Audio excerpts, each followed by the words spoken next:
স্বাগত সবাইকে কেমন বাংলাদেশ চাই অনুষ্ঠানের সঙ্গে আছে আমি সৈয়দ আশিক রহমান। অনুষ্ঠানটি সম্প্রচারিত হচ্ছে স্টার সিরামিক্সের সৌজন্যে। দর্শক, গুরুত্ব, সৌন্দর্য এবং ঐতিহ্যের বিচারে যে ঢাকা সপ্তদশ শতকে ছিল পৃথিবীর প্রধান 10টি শহরের একটি, উপাধি পেয়েছিল তিলোত্তমা নগরী। সেই ঢাকা বহুদিনের অবহেলা, উদাসীনতা আর অপরিকল্পনায় ঠাঁই পেয়েছে বিশ্বের বসবাস অনুপযোগী শহরের তালিকার শীর্ষে। বায়ু দূষণ, শব্দ দূষণ, যানজট, দৃশ্য দূষণ, জলাবদ্ধতা, আবাসন সংকট, ফুটপাত দখল, গণপরিবহনে নৈরাজ্য, বর্জ্য ব্যবস্থাপনায় ব্যর্থতা, মশার উপদ্রব, উন্নয়ন কর্মকাণ্ডে সমন্বয়হীনতা সহ বহুমুখী সংকটে ভারাক্রান্ত রাজধানীর প্রাণ ফেরাতে ঢাকা উত্তর সিটি কর্পোরেশনের প্রয়াত মেয়র আনিসুল হক নিয়েছিলেন বহু পরিকল্পনা। শুধু পরিকল্পনা আর সমস্যা চিহ্নিত করেই তিনি ক্ষান্ত হননি, রাজধানী ঢাকাকে আধুনিক, মানবিক এবং বসবাসের উপযোগী করতে নিয়েছিলেন বহু পদক্ষেপ। তৎপর ছিলেন পরিকল্পনাগুলোর বাস্তবায়নে। কংক্রিটের জঙ্গলে পরিণত হওয়া ঢাকাকে তিনি পরিণত করতে চেয়েছিলেন সবুজ ঢাকায়। রক্তচক্ষুকে ভীত না হয়ে উচ্ছেদ করেছেন বহু অবৈধ দখল আর স্থাপনা। সরিয়ে নিয়েছিলেন অবৈধ ট্রাক স্ট্যান্ড, বাস স্ট্যান্ড, বাজার। গণপরিবহন শৃঙ্খলা ফেরাতে নগরীতে 4000 বাস নামিয়ে করতে চেয়েছিলেন রোড ফ্র্যাঞ্চাইজি। কিন্তু দায়িত্ব গ্রহণের মাত্র 2 বছরের মাথায় তার হঠাৎ মৃত্যুতে অধিকাংশ উদ্যোগী গতি হারিয়ে ফেলেছে। আশাহত হয়েছে পরিবর্তনের স্বপ্ন দেখতে শুরু করা নগরবাসী। এমন একটি বাস্তবতায় আদালতের নিষেধাজ্ঞা কাটিয়ে আগামী 28 ফেব্রুয়ারি অনুষ্ঠিত হতে যাচ্ছে ঢাকা উত্তর সিটি কর্পোরেশনের উপনির্বাচন। এই উপনির্বাচনকে সামনে রেখে আজ আমাদের আলোচনার বিষয় কেমন মেয়র চাই। আর এই বিষয়ে আলোচনার জন্য আজ আমাদের সাথে আছেন ঢাকা উত্তর সিটি কর্পোরেশনের ভারপ্রাপ্ত মেয়র মোহাম্মদ জামাল মোস্তফা, ঢাকা উত্তর সিটি কর্পোরেশনের প্যানেল মেয়র ডেইজি সারওয়ার, ঢাকা উত্তর সিটি কর্পোরেশন উপনির্বাচনের সিপিবির সম্ভাব্য মেয়র প্রার্থী doctor Ahmed Sajidul Haque Rubel, human rights and peace for বাংলাদেশের চেয়ারপারসন অ্যাডভোকেট মজিদ মোর্শেদ, বাপার যুগ্ম সম্পাদক স্থপতি ইকবাল হাবিব এবং সিনিয়র সাংবাদিক প্রণব সাহা। দর্শক, অনুষ্ঠানে মতামত জানাতে কিংবা প্রশ্ন করতে ফোন করুন স্ক্রলে দেখানো নম্বরে। জানিয়ে রাখছি অনুষ্ঠানটি সরাসরি সম্প্রচারিত হচ্ছে ফেসবুক এবং ইউটিউবেও। যাচ্ছি মূল আলোচনায়। জনাব ডক্টর আহমেদ সাজিদুল হক, শুরুতেই আপনাকে যদি বলেন আপনি কেন মেয়র হতে চাইছেন, মেয়র হলে আপনি কী করবেন? ধন্যবাদ। প্রথমত যে বিষয়টি হচ্ছে, আপনি আলোচনা শুরু করেছিলেন কেমন মেয়র আমরা দেখতে চাই। তো সেই ক্ষেত্রে আমার কিংবা আমার পার্টি বাংলাদেশের কমিউনিস্ট পার্টির প্রথম বক্তব্যটি যেটা হচ্ছে সেটি হচ্ছে, আমরা তেমন মেয়র চাই যে মেয়র মানুষের ভোটে নির্বাচিত হবে। যদি মানুষের ভোটে নির্বাচিত মেয়র হই তাহলে মানুষের কাছে দায়বদ্ধতা থাকবে, এই ঢাকাবাসীর কাছে দায়বদ্ধতা থাকবে। এই ঢাকা শহর বহুদিন ধরেই বসবাসের জন্য একটি অযোগ্য শহরে রূপান্তরিত হয়েছে। সারা পৃথিবীর দ্বিতীয় নিকৃষ্টতম শহর বসবাসের প্রেক্ষিতে, এবং সেই জায়গা থেকে ঢাকাকে যদি উঠিয়ে নিয়ে আসতে হয় তাহলে সিটি কর্পোরেশনের যে মেয়র নির্বাচন হবে বা যে মেয়রকে নির্বাচিত হতে হবে তাকে নির্বাচিত হতে হবে জনগণের ভোটে, এবং কোনো প্রশ্নবিদ্ধ পথ বা প্রক্রিয়ার মধ্যে নয়।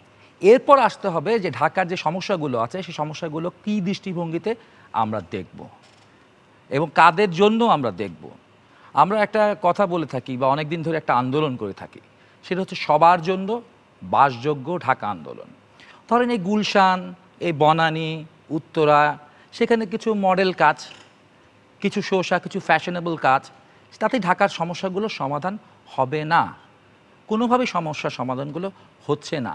এবং ঢাকাকে চিন্তা করতে হবে, সেই মিরপুরকে চিন্তা করতে হবে, আমাদের সেই জামাল ভাইয়ের মিরপুর 13 নম্বরটাকেও চিন্তা করতে হবে, সেনপাড়া, কাজীপাড়াকেও চিন্তা করতে হবে, সবচেয়ে অবহেলিত জায়গাটাকেও চিন্তা করতে হবে, আপনার সবচেয়ে সুবিধাভোগী যে অঞ্চলগুলো আছে সেই গুলশান, বনানী, সেগুলোকেও চিন্তা করতে হবে। ফলে আমি কোথায় ফোকাস করব সেটা আমাদের দেখার বিষয়।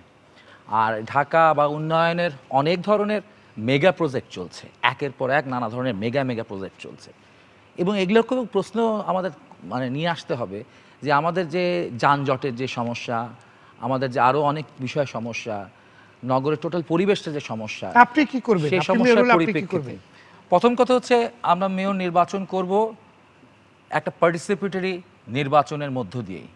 যদি পার্টিসিপেটরি নির্বাচন না হয়, ঠিক আছে, তাহলে তো মেয়র পদে দাঁড়াতেই পারবো না, সুযোগই পাবো না আমরা। মাত্র অল্প কয়েকদিন সময় আমাদেরকে দিয়েছে এই তফসিলে, আমাদের 30 তারিখের মধ্যে উইথড্র করবার জমা দেওয়ার কথা মাননপত্র। তারপরও যদি জনগণের প্রত্যাশা নিয়ে আমরা আসি, প্রথমত আমাদের যে বিষয়টা হচ্ছে জনগণের সমস্যাগুলোকে আমাদের দেখতে হবে, চিহ্নিত করতে হবে। বিশেষ করে এই ঢাকা শহরটাকে আমরা কতগুলো জায়গা এটার মেজর প্রবলেম হিসেবে দেখছি। প্রথম বিষয়টা দেখছি আমরা এখানকার পরিবেশটাকে, মানুষের বসবাসযোগ্য এনভায়রনমেন্টটাকে আমরা এখানে করতে পারছি কিনা। এবং এনভায়রনমেন্টের মধ্যে যে বিষয়টি গুরুত্বপূর্ণ বিষয় রয়েছে, বায়ু দূষণ রয়েছে, শব্দ দূষণ রয়েছে, সেই জায়গাগুলোতে সমস্যাগুলোকে সমাধান আমাদের করতে হবে। সমস্যা সমাধানগুলোর ক্ষেত্রে আমরা কোথায় কোথায় বাধা পাই, কোন কোন মানে জায়গায় আপনি ওই জায়গাগুলো ধরে আপনি কাজ করতে চান। জি, ধন্যবাদ। আপনার কাছে আবার আসবো। এবার আপনাদের 5 জনের কাছে আমি জানতে চাইবো কেমন মেয়র আপনারা দেখতে চান। যারা প্রণব সাহা, কেমন মেয়র আপনি দেখতে চান? আমি মেয়রই চাই না, তো আপনি কি দেখতে চান? আমি চাই সিটি কর্পোরেশনের কর্তৃত্ব। সিটি কর্পোরেশন কর্তৃত্ব দেখতে চান? কারণ আপনি যদি দেখেন 1994 সালে মার্চ মাসে প্রথম প্রত্যক্ষ নির্বাচনে মেয়র হয়েছিল ঢাকা শহরের মেয়র মোহাম্মদ হানিফ, 8 বছর ছিলেন মেয়র হিসেবে। দ্বিতীয় মেয়র নির্বাচিত সরাসরি সাদেক হোসেন খোকা, 8 বছর ছিলেন, প্রায় 2 টার্ম। সেই মেয়র মোহাম্মদ হানিফের ছেলে দ্বিতীয় প্রজন্মের মেয়র 3 বছর 4 বছর যাওয়ার পরে গতকাল বলেছেন যে নগর সরকার না হলে নাগরিক সুবিধা নিশ্চিত করা সম্ভব হবে না। এই নগর সরকারের কথা তার বাবা মেয়র মোহাম্মদ হানিফ 1995 সালে 96 সালে বলেছিলেন, হয়নি। নাগরিক সেবাও হয়নি। ঢাকা শহর এখন আপনি উদাহরণ দেন যে দ্বিতীয় নিকৃষ্ট শহরে পরিণত হয়েছে, বসবাসের অযোগ্য হয়েছে। মেয়র সাদেক হোসেন খোকা বলছে নগর সরকার না, আমি কি চাই? আমি চাই সিটি কর্পোরেশনকে সরাসরি প্রধানমন্ত্রীর কার্যালয়ে অধীনে নেওয়া হোক। তখনকার প্রধানমন্ত্রী বেগম খালেদার নেতৃত্বে টাস্ক ফোর্সের সভা হয়েছে। প্রধানমন্ত্রী বলে দিয়েছেন যে কালকে থেকে এই টাস্ক ফোর্স কাজ করবে, মেয়র যা চায় তাই হবে, সমন্বয় করার জন্য। হয়নি। তারপরে কি হচ্ছে, 6 বছর ঢাকা শহরের কোনো মেয়র ছিল না। যখন মেয়র দিলেন, ঢাকাকে 2 ভাগ করে দিলেন। 4 বছর পরে গতকাল সাইদ খোকন বক্তৃতা দিয়েছে যে ঢাকা সিটি কর্পোরেশনকে 2 ভাগে বিভক্ত করাতে আমরা ক্ষতিগ্রস্ত হয়েছি। ওনার 60 ভাগ আয় কমেছে, 40 ভাগ খরচ, 40 ভাগ উনি এখন আয় পান, 60 ভাগ ব্যয় হয়। উনি বলেছেন আয় বেশি হয় উত্তরের ভারপ্রাপ্ত মেয়র আছেন জামাল মোস্তফা সাহেব, উনি হয়তো এটা বিপরীত বলবেন। ফলে আমি মেয়র কেমন চাই দরকার নাই, সিটি কর্পোরেশনের দায়িত্বকে আগে ঠিক করেন। সিটি কর্পোরেশন সিটিজেন চার্টারে লেখা আছে জলাবদ্ধতা তার দায়িত্ব, সিটি কর্পোরেশনের ইয়েতে লেখা আছে স্বাস্থ্যসেবা নিশ্চিত করা তার দায়িত্ব, সিটি কর্পোরেশনে লেখা আছে যানজট মুক্ত করা তার দায়িত্ব। তার কোনটা সিটি কর্পোরেশন করে? মেয়র অসহায় থাকে, সিটি কর্পোরেশনের যানজটের জন্য পুলিশ, যানজটের জন্য রাজুক, যানজটের জন্য বিআরটিএ, যানজটের জন্য ঢাকা ট্রান্সপোর্ট কোঅর্ডিনেশন বোর্ড, এত কিছু আছে। মেয়রকে 2 পয়সা পাত্তাও দেয় না।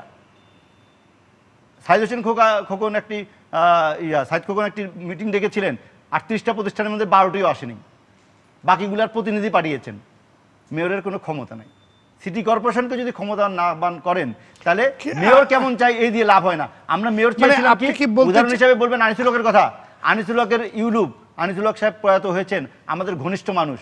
আমরা হাহাকার কান্নাকাটি করেছি, আনিস ভাইয়ের আদর্শ বাস্তবায়ন করতে হবে, আনিস ভাইয়ের কর্মকাণ্ড এগিয়ে নিতে হবে। তারপর ওসমান গনি ভারপ্রাপ্ত, উনিও প্রয়াত হয়েছেন। জামাল মোস্তফা সাহেব উপস্থিত আছেন, উনি জানে কি করতে হবে। ফ্র্যাঞ্চাইজি করার যে উদ্যোগ, সেই উদ্যোগ কোথায় গেল? 3 বছর পরে এসে বলছেন যে গত 3 মাস আগে দায়িত্ব দেওয়া হয়েছে সাইদ খোকন দক্ষিণের। উনি কি করেছেন বলছে 2 মাসের মধ্যে হবে, 4 মাস চলে গেছে। তা কেমন মেয়র চান? এইটা একটা বাকওয়াজ কথা। যে মেয়র কাজ করতে পারে আগে মেয়রের কাজ ঠিক করেন। মানে আপনি যেটা বলতে চাচ্ছেন যে আপনি সেরকম মেয়রই চান যার ক্ষমতা আছে, যে কাজগুলো বাস্তবায়ন করতে পারবে। তার কাজের ক্ষমতা দিতে হবে। কাজের ক্ষমতা দিলে কেমন মেয়র চাই? আমি আপনার মতো সুন্দর মেয়র চাই, তাতে কি ঘন্টু হবে? জি, মানে কোনো ঘন্টা হয়নি এর আগে এখন। জি, জনাব জামাল মোস্তফা, প্রণব শাহ অনেকগুলো কথা বলেছেন। আপনি এখন উনার আক্ষেপের কথা উনি বলেছেন, আপনি এখন মেয়রের দায়িত্ব পালন করছেন। উপনির্বাচনের মধ্য দিয়ে নতুন মেয়র আসবে, আপনি সেই নতুন মেয়রের কাছে কি প্রত্যাশা করেন? শুনুন, ধন্যবাদ। প্রণব শাহ যে আক্ষেপের কথাগুলি বলেছে, এগুলি প্রত্যেকটাই বাস্তব। কারণ আমি বলি যে সিটি কর্পোরেশন আমি একটা উচ্ছেদ করব, আমার পুলিশ চাইতে হবে। আর ঢাকা শহরে জলাবদ্ধতা দূর করতে হলে আমার দরকার খালগুলিকে পরিষ্কার পরিচ্ছন্ন করতে, সেটা করে হলো ওয়াসা। সিটি কর্পোরেশনের কোনো খাল নাই। মেন যে সুয়ারেজ সিস্টেমটা ওয়াসার হাতে। কিছু কিছু খাল রয়েছে আপনার আমাদের জেলা প্রশাসকের হাতে। এখন সিটি কর্পোরেশনের হাতে তো খাল নেই।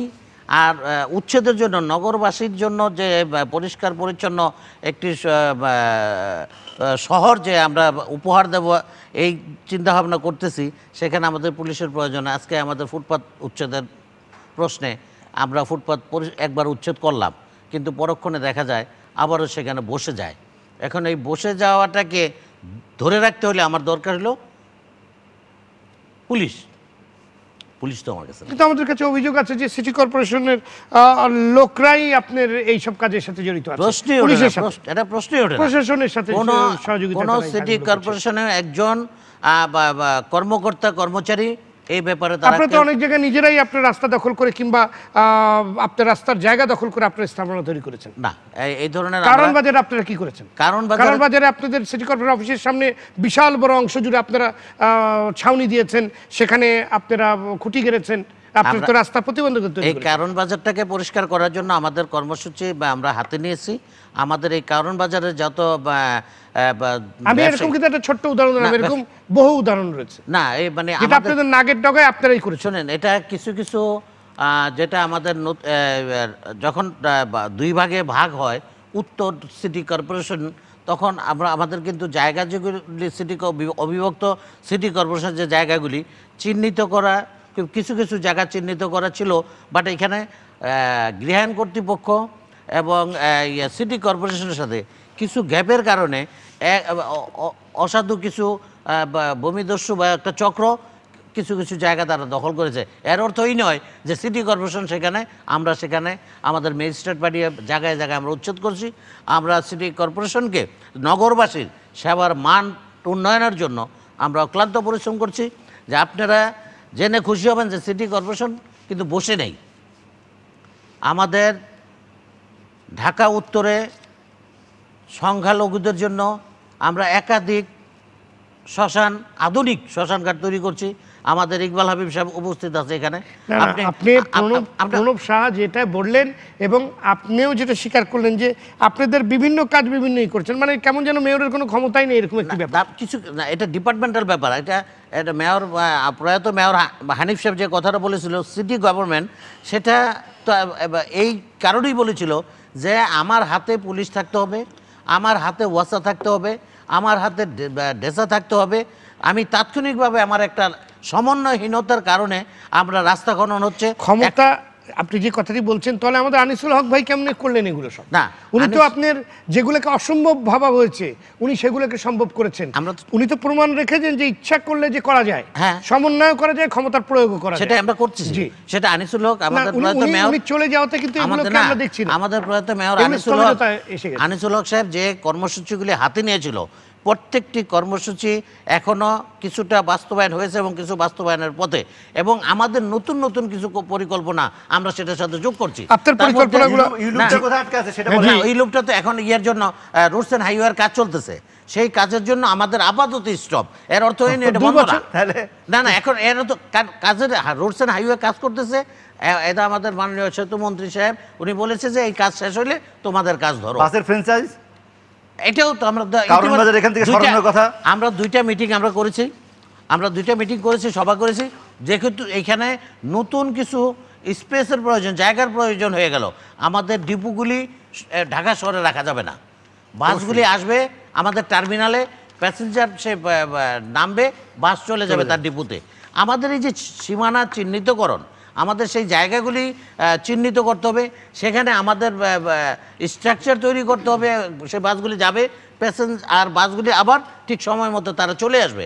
অর্থাৎ নগরবাসীর সেবার মান বৃদ্ধির জন্য এবং পরিবহনের যে শৃঙ্খলাটা এটা ফিরিয়ে আনার জন্য আনিসুল হকের যে কর্মসূচি সেটা আমরা বাস্তবায়ন করার জন্য। ফ্র্যাঞ্চাইজিংটা কোথায় আটকে গেল?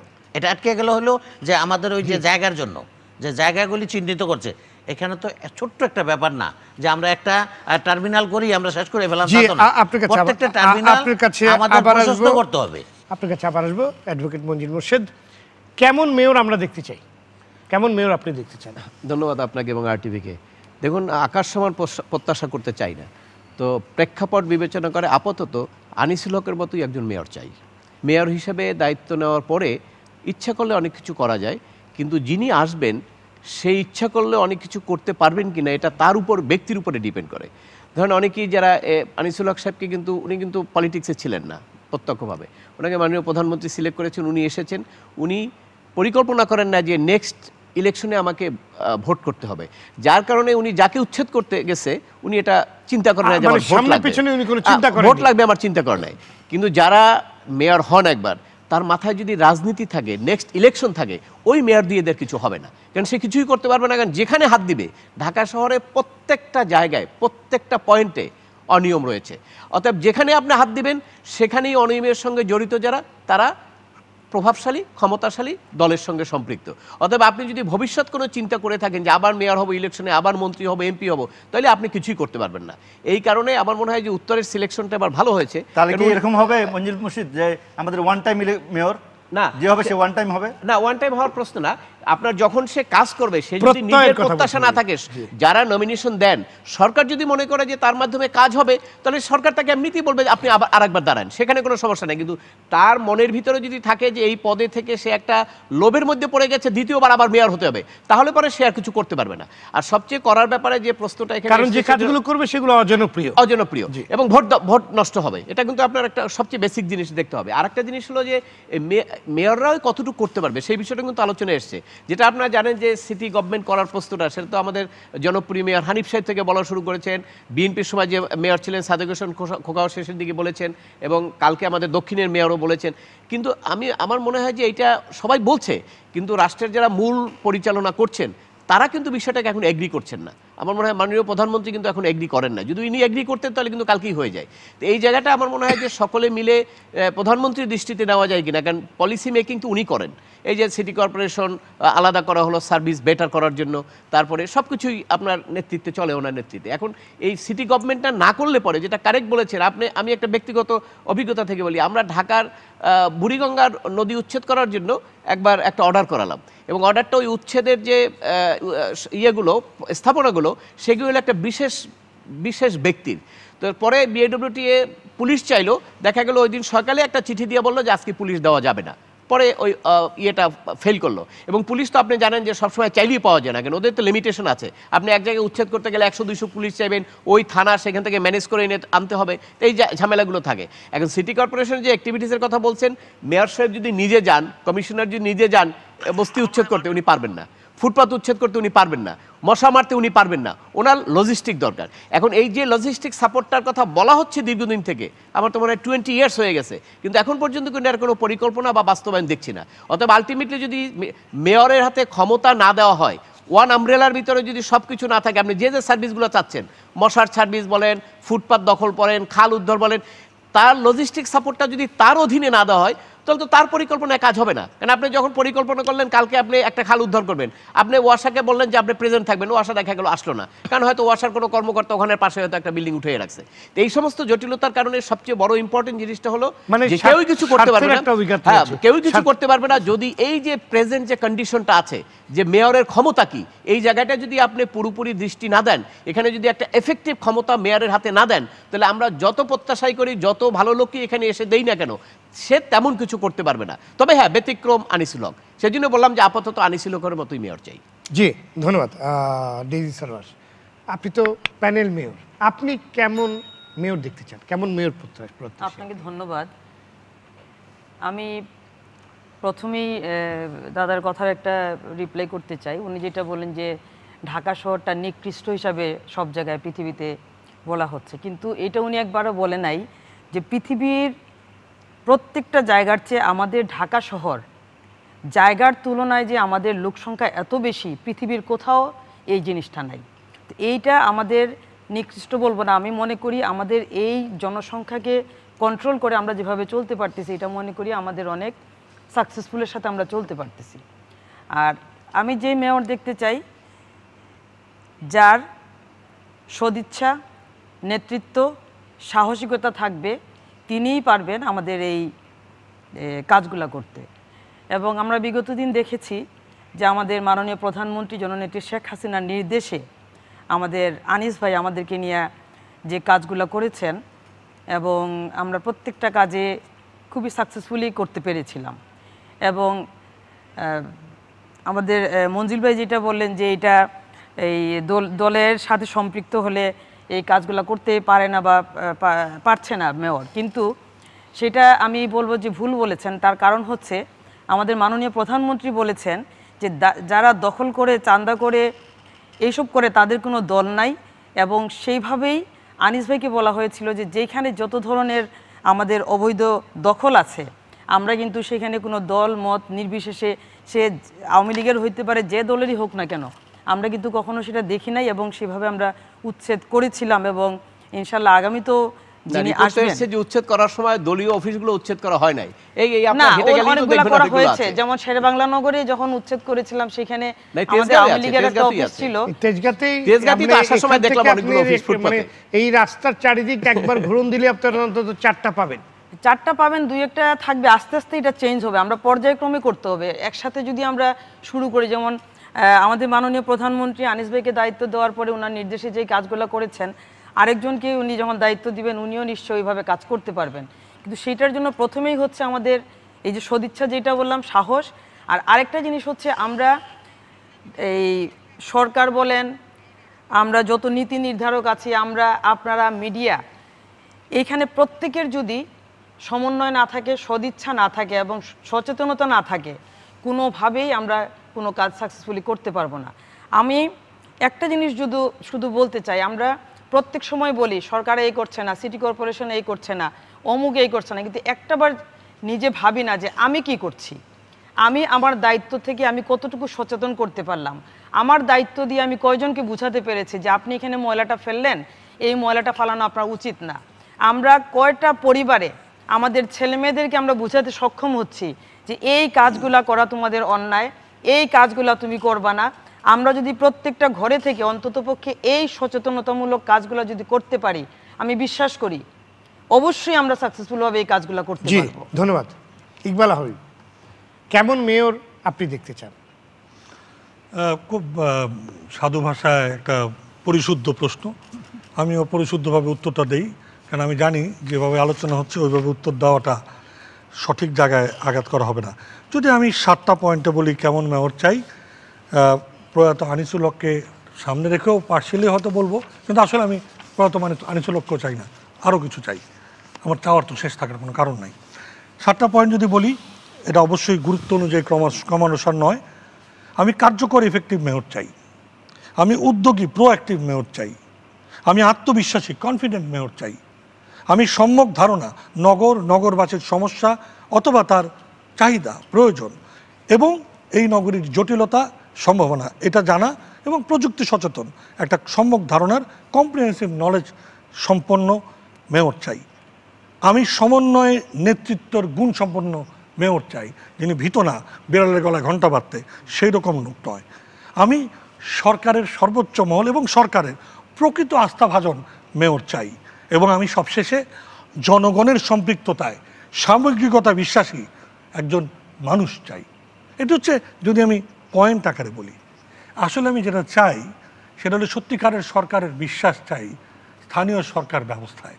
আমি সত্যিকারে জানতে চাই এই নগরীতে প্রকৃত অর্থে আইন করে সিটি কর্পোরেশনের স্থানীয় সরকারের যে গুণাবলী দেওয়ার কথা, সেই জায়গায় কেন তাদের ঘাড়ে সিন্দাবাদের ভূতের মতো রাজুককে চড়িয়ে দেওয়া, ওয়াসাকে চড়িয়ে দেওয়া অথবা অন্যান্য সংস্থাকে চড়িয়ে তাদের দায়িত্বকে সুচারুভাবে পালনে ব্যর্থতার দিকে ঠেলে দেওয়া, এই প্রচেষ্টা কতদিন চলবে?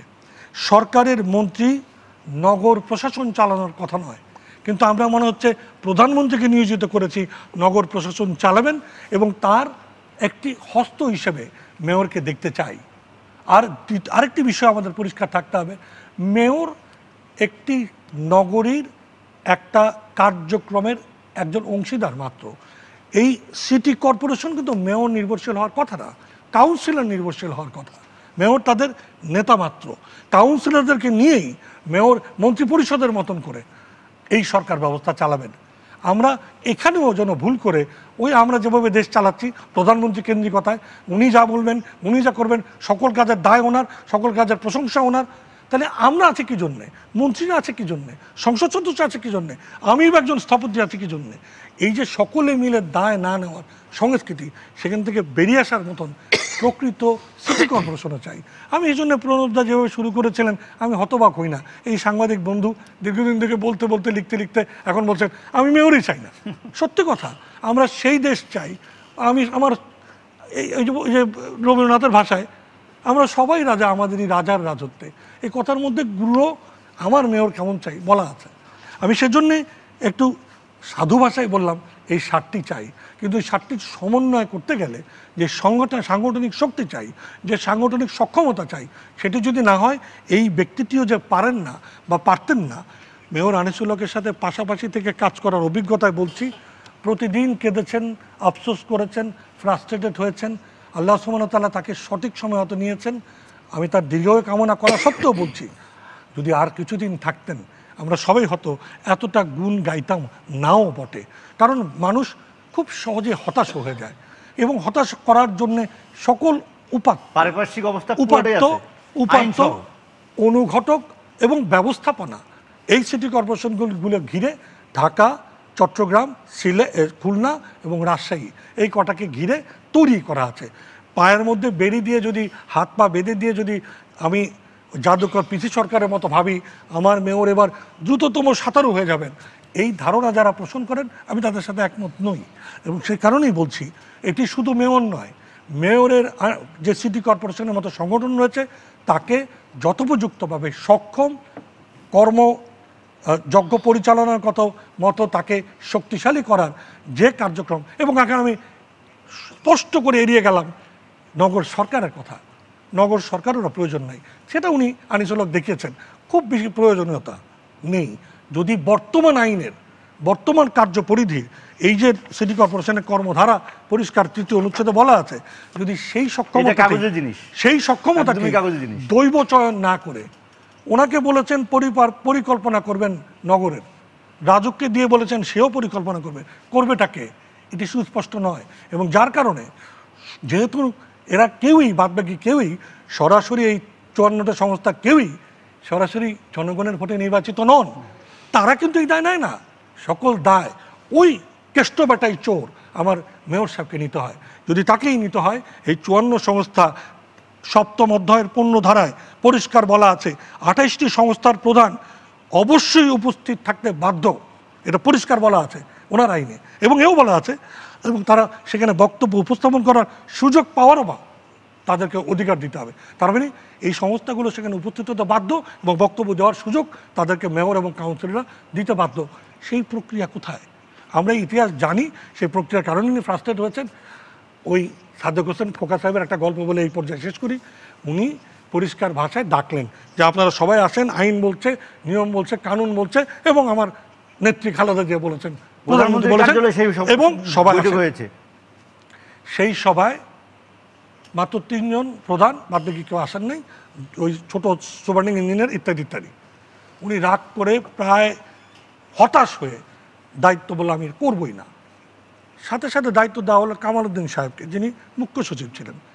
পরের মিটিংয়ে সবাই আসলেন, 3 বাহিনী প্রধান সহ। আমরা যখন রাজনীতিবিদদের উপর বিশ্বাস করি না, যখন সংস্থাগুলো রাজনৈতিক শক্তিকে, রাজনৈতিক নেতৃত্বকে, জনগণের নির্বাচিত মানুষকে বিশ্বাস করে না, পাত্তা দেয় না, মুখ্য মনে করে না, সেইখানে কেমন মেয়র চাই আলোচনাটা এক ধরনের প্রহসন বটে। তা আমি এই প্রহসনের জায়গায় হতাশ হয়ে এই কেমন মেয়র চাই, মেয়রই চাই না, আমরা কি এখানে আটকে থাকবো না, এখান থেকে বেরিয়ে আসবো থাকবো না বলেই বলছি। মানে শুধু প্রহসন বলেই কি আমরা এড়িয়ে যাব? শুধুমাত্র 3টি খাত সরকার যেন এই মেয়র নির্বাচনের সাথে করে। শুধু ওনাদের মন্ত্রিত্বর ক্ষমতা দিলে হবে না, যেটা সরকার দেয়। অবশ্যই রাজুককে, অবশ্যই মেট্রোপলিটন পুলিশকে, এবং অবশ্যই এই দুটোকে সিটি কর্পোরেশনের অধীনস্থ করা হোক, নির্দেশনায়, তত্ত্বাবধানে, পরিচালনায়। আর সিটি কর্পোরেশনের এখতিয়ারের এই ড্রেনেজ ব্যবস্থার পুরো কার্যক্রম, ওয়াসার এটা এখতিয়ারই নেই, তার ম্যান্ডেটের মধ্যে নেই, ওয়াসার মধ্যে কোনো সিউরেজও নাই, ড্রেনও নাই, নাই, তাকে এর থেকে অপসারণ করেন।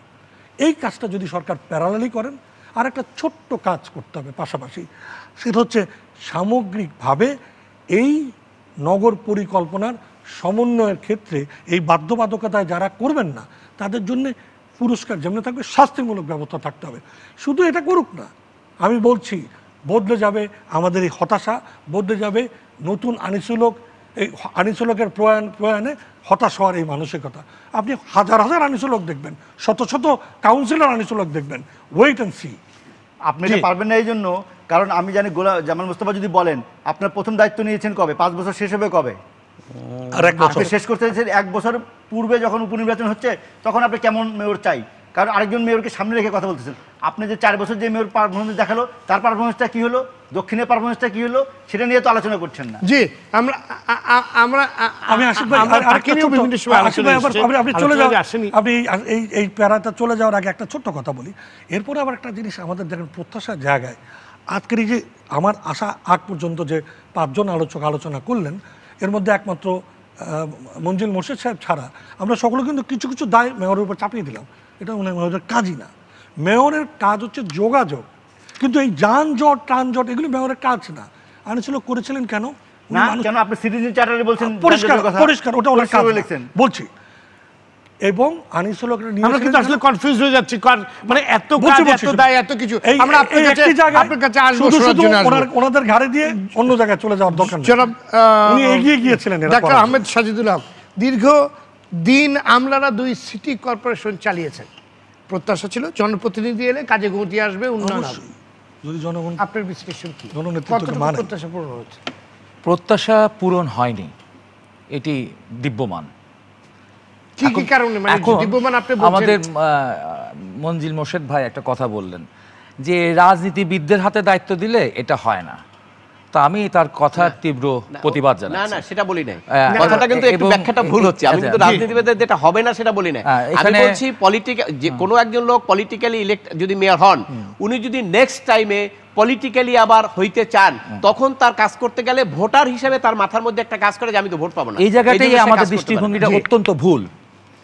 যদি নির্বাচিত হয় জনগণের ভোটে মেয়র এবং তাকে অপেক্ষা করতে হয় বা তাকে যদি এই বিষয়টা মাথায় রাখতে হয় যে 5 বছর পর আবার আমার জনগণের মুখোমুখি হতে হবে, ঢাকাবাসীর জন্য আমার কাজ করতে হবে, সত্যিকারের কাজ করতে হবে ঢাকাবাসীর জন্য, তাহলে সেই দায়বদ্ধতার জায়গা থেকে তাকে ঢাকাবাসীর চাহিদাই পূরণ করতে হবে। অপ্রয়োজনীয় কাজ তখন করতে হবে, তখন অপ্রয়োজনীয় কাজ না, তখন আপনার দেখতে হবে প্রয়োজনটা কি আর অপ্রয়োজনটা কি।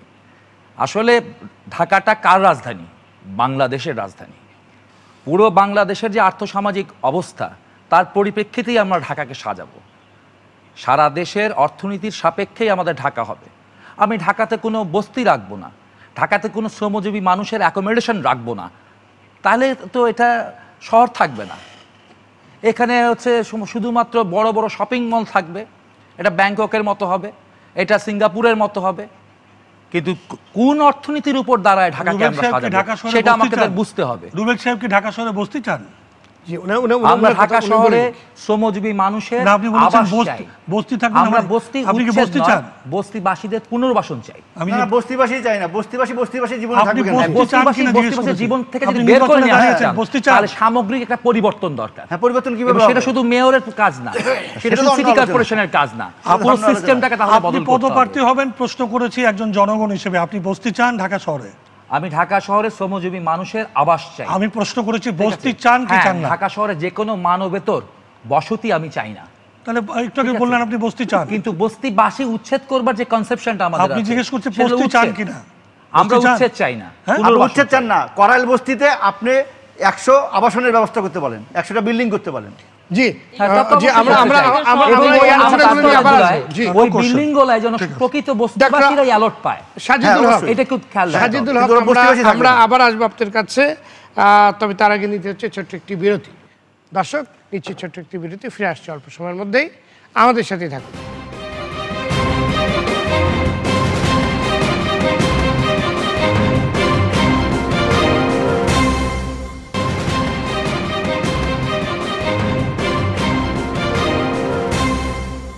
দর্শক, বিরতির পর আবার স্বাগত। দেখছেন কেমন বাংলাদেশ চাই অনুষ্ঠানের সঙ্গে আছে আমি সৈয়দ আশিক রহমান। আলোচনার বিষয় কেমন মেয়র চাই। অনুষ্ঠানটি স্টার সিনেমিক্সের সৌজন্যে সম্প্রচারিত হচ্ছে। ডক্টর আহমেদ সাজিদুল হক, বিরতির পূর্বে আপনার কাছে আমার যে প্রশ্নটি ছিল যে আমলারা দুটি সিটি কর্পোরেশন দীর্ঘদিন চালিয়েছেন, প্রত্যাশা ছিল যে জনপ্রতিনিধিরা এলে কাজের উন্নয়ন হবে, গতি আসবে, কিন্তু কতটুকু হয়েছে সেটা? গতি আসেনি, কারণ আপনার প্রত্যাশাটা হচ্ছে জনপ্রতিনিধি। আমি আবারও সেই কথাটা বলতে চাই, জনপ্রতিনিধি মানে জনগণের কাছে দায়বদ্ধতা তার থাকতে হবে। জনগণের কাছে দায়বদ্ধতা না থাকলে ওই জনপ্রতিনিধি আসলে তাত্ত্বিকভাবে যে বিষয়টাকে আমরা দেখি সেই বিষয়টা আমরা পাবো না, এটি একটি বিষয়। আরও একটি বিষয় আমরা দেখতে চাই, আমাদের দৃষ্টিভঙ্গির জায়গাটা একটু পরিষ্কার করতে হবে যে আমরা ঢাকাকে আসলে ঢাকা কোথায় আছে, ঢাকা কোথা থেকে কোথায় নেওয়া সম্ভব। আজকের ঢাকা এটা 1 বছর 2 বছরের রেজাল্ট না,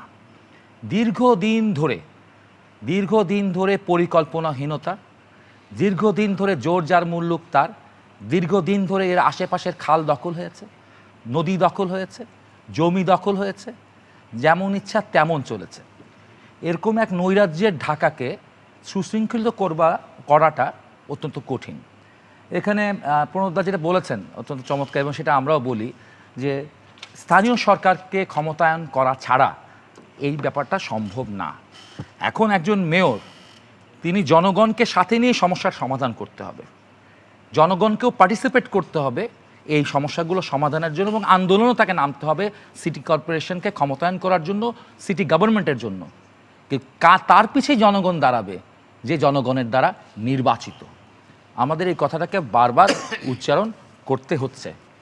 আর একটা বিষয় যেটা হচ্ছে যে আমরা আবারও বলি, আমরা এই যে ঢাকার যে দুরবস্থা, সেই দুরবস্থার জন্য অন্যতম দায়ী হচ্ছে দুর্বৃত্তায়িত রাজনীতি। রাজনীতি দায়ী নয়, দুর্বৃত্তায়ন যে চলছে রাজনীতির, এটাই হচ্ছে অন্যতম দায়ী। এই দুর্বৃত্তায়নের রাজনীতি থেকে বের হয়ে আসতে হবে, বিকল্প পথে বিকল্প নেতৃত্বকে নিয়ে আসতে হবে। জি, আমাদের সাথে যোগ দিয়েছেন মোহনা টেলিভিশনের প্রধান বার্তা সম্পাদক রহমান মুস্তাফিজুর। শুনতে পাচ্ছেন আমাকে মুস্তাফিজ ভাই? জি, আপনি কেমন মেয়র চান?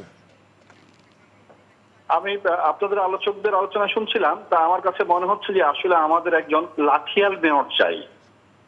কারণ হচ্ছে যে প্রণবদা যেমন বললেন, তার কথার সাথে আমি অর্ধেক একমত।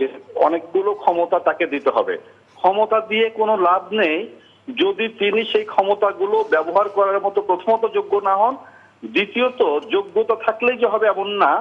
ছোট্ট দুটো উদাহরণ দিই, একটা হচ্ছে সেলিনা হায়াত আইভি, আরেকজন আনিসুল হক। আমরা দেখেছি তারা যখনই হচ্ছে লাঠিয়ালের ভূমিকায় নেমেছেন তখনই অনেকগুলো সমস্যার সমাধান হয়ে গেছে। এবং একটা বিষয় মনে রাখা খুব জরুরি, এই ঢাকার সবচেয়ে বড় সমস্যা কিন্তু সামনে দাঁড়িয়ে গেছে, প্রথমত হচ্ছে যানজট এবং হচ্ছে ফুটপাত দখল। এই ফুটপাত দখল এবং যানজটটা কিন্তু লাগাচ্ছে মূলত গণপরিবহনের লোকজন। তাদের সামনে একজন গডফাদার আছেন, তার সাহসে হচ্ছে যত্রতত্র হচ্ছে যখন তখন গাড়ি থামিয়ে ফেলবে, রাস্তার মাঝখানে যাত্রী ওঠানামা করাবে, এবং তারা কোনো আইনের তোয়াক্কা করে না, কিছু হলেই সারা দেশ জিম্মি হয়ে যাচ্ছে। তো সেই জন্য হচ্ছে ঢাকার গণপরিবহনটাকে শৃঙ্খলায় আনার জন্য আমার মনে একটা বড় চ্যালেঞ্জ হতে পারে। আর ফুটপাত, এই যে এত চমৎকার ফুটপাত গুলি করা হয়েছে, আধুনিক ফুটপাত গুলি করা হয়েছে, প্রতিবন্ধীদের উপযোগী ফুটপাত করা হয়েছে, লাভটা কি হচ্ছে? লাভটা হচ্ছে এই জায়গাগুলোতে ফুটপাত গুলো দখল হচ্ছে, মানুষ হাঁটতে পারে না। এই যে প্যানেল মেয়র, ভারপ্রাপ্ত মেয়র জামাল মোস্তফা সাহেব আছেন, তার এলাকার অবস্থাও চিন্তা করেন, সেখানকার কি অবস্থা। ওনার নিজের এলাকাতেই তো ফুটপাত গুলো হচ্ছে হকারদের দখলে, পরিবহন লোকজনের দখলে। এই কারণে আমি বলছিলাম যে একজন সৎ, যোগ্য, মেধাবী এবং যিনি হচ্ছে ক্ষমতার ব্যবহার করতে পারবেন এমন একজন লাঠিয়াল দরকার, কারণ বাঙালির লাঠির ছাড়া সোজা হয় না। রহমান মুস্তাফিজ, ধন্যবাদ আমাদের সাথে যোগ দেওয়ার জন্যে। জনাব জামাল মুস্তফা, এই যে আপনার রহমান মুস্তাফিজ উনি কিছু কথা বললেন এবং একটা অভিযোগের তীরও কিন্তু আপনার দিকে আছে, ঠিক আছে, আপনি কিভাবে সেটাকে ব্যাখ্যা করবেন? আমি এটাকে উনি যে অভিযোগটা করেছে সঠিক। আমাদের ফুটপাথগুলি তো আজকে নতুন করে আমি আসার পরে দখল হয় নাই, দীর্ঘদিন দখলে। তো আমরা এটাকে পরিষ্কার করার জন্য ইতিমধ্যে আমরা কর্মসূচি হাতে নিয়েছি। 1 নম্বর শাহ আলী মাজারে এখানে এটাকে পরিষ্কার করেছি এবং আমাদের প্রোগ্রাম হাতে আছে। 2-1 দিনের মধ্যে আমরা আমাদের পুলিশ, আপনি জানেন পুলিশ অবশ্য এখন সহযোগিতা করছে আমাদেরকে। পুলিশ কমিশনার সাহেব বলছে যে যখন উচ্ছেদের জন্য পুলিশ চাবেন আমরা দিব। আমাদের উচ্ছেদ অভিযান চলমান। এই চলমান কাজগুলি আমি আমার যে মোহনার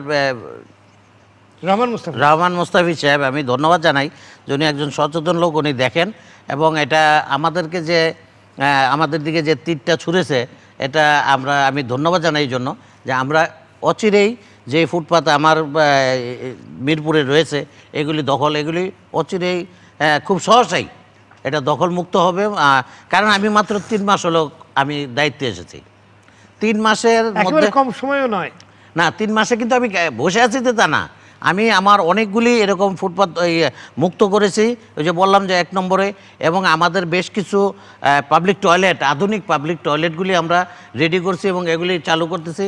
আমার ইকবাল হাবিব ভাইকে সাথে নিয়ে আমি এখন পর্যন্ত ঢাকা শহরের ঐতিহ্য ফিরিয়ে আনার জন্য যে আমরা ঢাকা টাওয়ার, জনগণের বিনোদনের একটি জায়গা থাকবে এবং দেখার একটি সুন্দর টাওয়ার থাকবে এবং ঢাকা গেট করার পরিকল্পনা ইতিমধ্যে আমরা নকশা কার্যক্রম প্রায় শেষ করে এসেছি।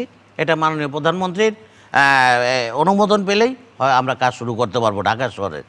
ঢাকা শহরের জনগণের সেবার মান বৃদ্ধি করার জন্য আমরা ঢাকা শহরে যে এবার মাননীয় প্রধানমন্ত্রী ইশতেহারে ঘোষণা দিয়েছে ঢাকা শহরের চতুর্দিকের নদীগুলি, আমাদের মঞ্জুর মোর্শেদ ভাই বলেছে এবং ইকবাল হাবিব সাহেব বলেছে যে ঢাকা শহর, আমরা ঢাকাবাসী কত ভাগ্যবান, ঢাকা শহরের চতুর্দিকে নদী। এটা পৃথিবীর আর 10টা দেশে আছে কিনা সন্দেহ।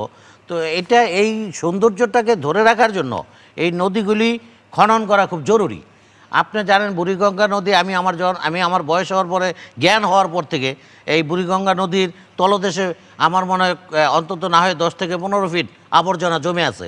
এটাও যদি আমরা উত্তোলন করতে পারি তার নাব্যতা ফিরে পাবে এবং পানিটা পরিষ্কার হবে। তুরাগ নদী, বালু নদী, এই 2টা নদী, এই নদীগুলি যদি আমরা খনন করতে পারি ঢাকা শহরের জলাবদ্ধতা ঢাকা শহরে থাকবে না, কারণ নদী তার নাব্যতা ফিরে পাবে। এবং ঢাকা শহরে যে খালগুলি আমাদের রয়েছে 41 থেকে 43টি খাল, যেভাবে আমরা বিভিন্ন জরিপে পাওয়া গেছে, এই খালগুলি খনন করে দখলমুক্ত করে আমরা সেখানে যদি সবুজায়ন করি এবং ওয়াকওয়ে করি, নগরবাসী স্বাচ্ছন্দ্যে একটা স্বাস্থ্যসম্মত পরিবেশ পাবে, নিঃশ্বাস ফেলার পরিবেশ সৃষ্টি হবে এবং আমরা সেই আলোকেই কাজ করছি। আমি যেটা প্রথমে বলেছিলাম যে আমরা শুধু ঢাকা উত্তর সিটি কর্পোরেশন যে ব্যর্থতা অনেক জায়গায় বলা হয়, কিন্তু আমরা কোথাও এই পর্যন্ত কোনো ব্যর্থতা আমাদের নেই। আমরা যেটা ফুটপাত পরিষ্কারের কথা বলছেন সেটাও চলমান। আমাদের যে ঢাকা শহরকে সুন্দর, আজকে আমার যে ডাক্তার সাজিদুল হক সাহেব বলল ঢাকা শহর বসবাসের অযোগ্য, আমি বলবো কি ঢাকা শহরে থাকেন কিনা এটা তো আমার সন্দেহ। কারণ ঢাকা শহর অন্যান্য শহরের চেয়ে আমি মনে করি ভালো।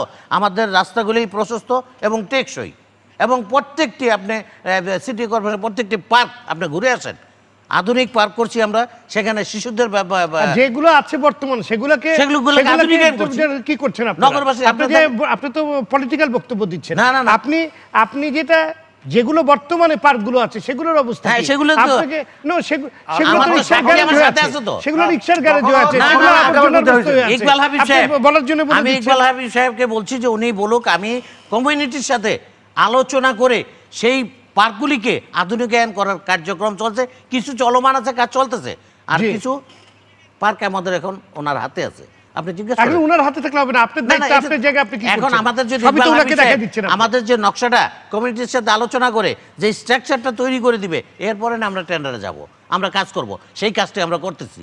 নগরবাসীর সেবার মান বৃদ্ধির জন্য আমরা প্রতিনিয়ত কাজ করছি। জি, ধন্যবাদ। সামনে বর্ষার সামনে কিন্তু এই বর্ষা আসবে, এই বর্ষা ইনশাআল্লাহ গত টার্মেন্সে এই বর্ষা অন্তত অনেকটা শান্তি পাবেন, কারণ আমরা প্রচুর সেই শান্তি পাওয়ার আশায় থাকবো। আমার প্রণব সাহা, আগে বিআরটির ভিতরে হাঁটতেন, এখন আপনি হাঁটার জায়গা নাই। না, বিআরটিতে তো আপনি সেখানে আপনিও হাঁটতেন, আমিও হাঁটতাম। আপনি পার্কগুলিতে যান, আমার যে পার্কগুলি আছে, শাহাবুদ্দিন পার্ক, এই ফজদার রাব্বি পার্কের কাজ চলতেছে, ওনার হাতে আছে। আমরা অলরেডি কি বলে ওই যে ওয়ান্ডারল্যান্ড যেটা আছে, এটা কাজ চলতেছে। আপনি পার্কের উন্নয়ন কাজ করতেছেন, আপনাকে ধন্যবাদ। আমাদের খুব চোখের সামনে পান্থকুঞ্জ উন্নয়ন হচ্ছে হ্যাঁ। নতুন করে, আমি জানি না কত টাকা, 100 টাকা মোহাম্মদপুরের project কি হবে জানি না। মোহাম্মদপুরের কিন্তু পার্ক যে কাজ সমস্ত চলতেছে। দখল হয়ে যাওয়া পার্ক, যার তালিকা আমরা বহুবার বলেছি, বহুবার লিখেছি, কোন দখল হয়ে যাওয়া পার্ক উদ্ধার হয়েছে এরকম কোন সংবাদ আপনি দিতে পারবেন না আমাদের। না, আমাদের কোনো দখল হওয়া, আপনি এক্সিস্টিং যে পার্ক আছে সেটা উন্নয়ন অনেকগুলো করতেছেন। মাঠে আমাদের আমরা বিভিন্ন পার্কগুলি মেলার দখল আয়োজন যেগুলি করতেছি। হয়েছে আমাদের সেগুলি সাথে আমরা একটি মুক্ত ফোন করে আছে, দিই, আমরা মুক্ত করে দিই। আমাদের সাথে একটি ফোন আছে, ফোনটি নিয়ে আপনাদের কাছে আসবো। দর্শক, নাম বলে আপনার প্রশ্নটি করুন। হ্যালো জি, শুনছি। হ্যালো হ্যালো আমি ডাক্তার তারিকুল ইসলাম নিকেলন থেকে বলছিলাম। জি, তারিকুল ইসলাম বলুন। আমার আপনাদের কাছে একটা প্রশ্ন হচ্ছে, সিটি কর্পোরেশনের গত রমজানে আমি দেখলাম যে একটি বিল্ডিং সম্পূর্ণরূপে উঠে গিয়েছে, 16-17 তলা হয়ে গিয়েছে। তারপর দেখছি যে তার মধ্যে বিল্ডিং এর হাইট মাপছে। এই বিল্ডিংটা কমপ্লিট হওয়ার পরে তারা হাইট মাপছে। তারা এই বিল্ডিংটা যে 16 তলা হবে, 17 তলা হবে, এই সম্পর্কে তাদের কি আগে থেকে তারা নলেজে নাই? তাদেরকে অ্যাকাউন্টেবিলিটি নাই যে এটা হওয়ার পরে তারা মেপে তারা কি ধরনের মানে মাপজোক করছে আপনার হয়ে যাবার পর? জি, চোখের সামনে হয়ে যাবার পর। তারিকুল ইসলাম, আপনি কি বিল্ডিংটার কোনো আপনার লোকেশন, অ্যাড্রেস, মানে ঠিকানা দিতে পারেন? আমরা তাহলে জি, এইটা আসলে আমি দেখেছিলাম হলো কি, আমি গুলশান 2-এ দেখেছিলাম আর কি। এটা হলো সেই সময় হলো পূবালী ব্যাংক, ওখানে গুলশান 2-এ যে টপ 10-এর পিছনে, টপ 10 মার্কেটটা আছে না, টপ 10 গুলশান 2-এর পিছনের দিকে একটা গাড়ি পার্ক করে রাখে, সেখানে আমরা বুঝতে পেরেছি। আপনার প্রশ্নটা কি? আপনার প্রশ্নটা কি? আমার প্রশ্নটা হচ্ছে যে বিল্ডিংটা উঠার পরে কেন বিল্ডিং এর হাইট মাপা, বিল্ডিং আগে কেন মাপা? জি, ধন্যবাদ। আগে থেকে আরেকটা ছোট্ট কথা আছে, হলো আপনারা সিটি কর্পোরেশন বিভিন্ন জায়গা থেকে খাজনা নেয় বাৎসরিক। গুলশানে তখন 1 তলা 2 তলা বাড়ি ছিল, এগুলি এখন 6 তলা বাড়ি হয়ে গিয়েছে, 30টা-40টা করে অ্যাপার্টমেন্ট হয়েছে। এখান থেকে কিন্তু প্রচুর রেভিনিউ ইনকাম হচ্ছে তাদের, কিন্তু সেই পরিমাণ কিন্তু তাদের কোন রকমের দায়বদ্ধতা নাই এবং তাদের ইমপ্রুভমেন্ট হয়নি। কেউ 2-একটা নিয়ম নাই কি জলে, এই জলে, ওই জলে, সেই জলে, কোন রকমের কিন্তু তার সেই পরিমাণ, সেটার সাথে তুলনা করলে এইটা একদম নগণ্য পরিমাণ, একদম প্লাস, মানে আপনি পার্সেন্টেজ যদি বাইর করেন দেখবেন যে পয়েন্ট সামথিং। জি, তরিকুল ইসলাম, আপনার বক্তব্য কিংবা আপনার প্রশ্ন আমরা বুঝতে পেরেছি। আসলে আবারও সেই নাগরিক প্রত্যাশা যে বিল্ডিং তো বড় হচ্ছে, আপনার কর আদায় বাড়ছে, কিন্তু ওনাদের যে মিনিমাম প্রত্যাশা সেটা কিন্তু আসলে নাগরিক সেবা নিশ্চিত হচ্ছে না।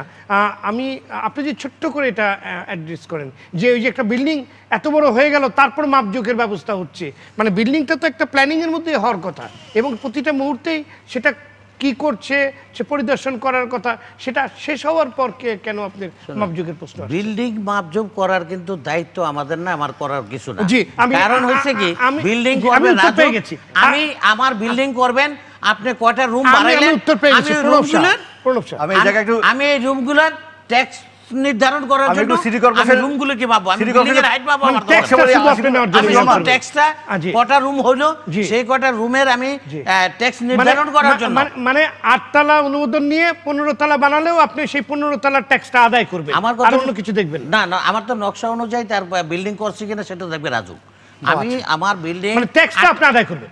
আমার কথা হলো যতটুকু আমার বিল্ডিং করছেন, আপনি 10টা রুম করছেন, জোর করে দখল করে ট্যাক্সের আওতায় ছিলেন 5টা রুম, এখন দেখা যাচ্ছে পরবর্তী বছরে আপনি 10টা রুম করলেন, আপনি ট্যাক্সটা আরো বেশি ওই 5টা রুমের আমরা ট্যাক্স ধরব। জি, দেখেন এখানে আমি এই জায়গাটা একটু পরিষ্কার করি, ট্যাক্স কিন্তু বাড়ে নাই, আয় বাড়লো। ট্যাক্স বাড়ে। 5 কাঠা জমির উপরে একটা বাড়ি ছিল, উনি 5 টাকা পেতেন।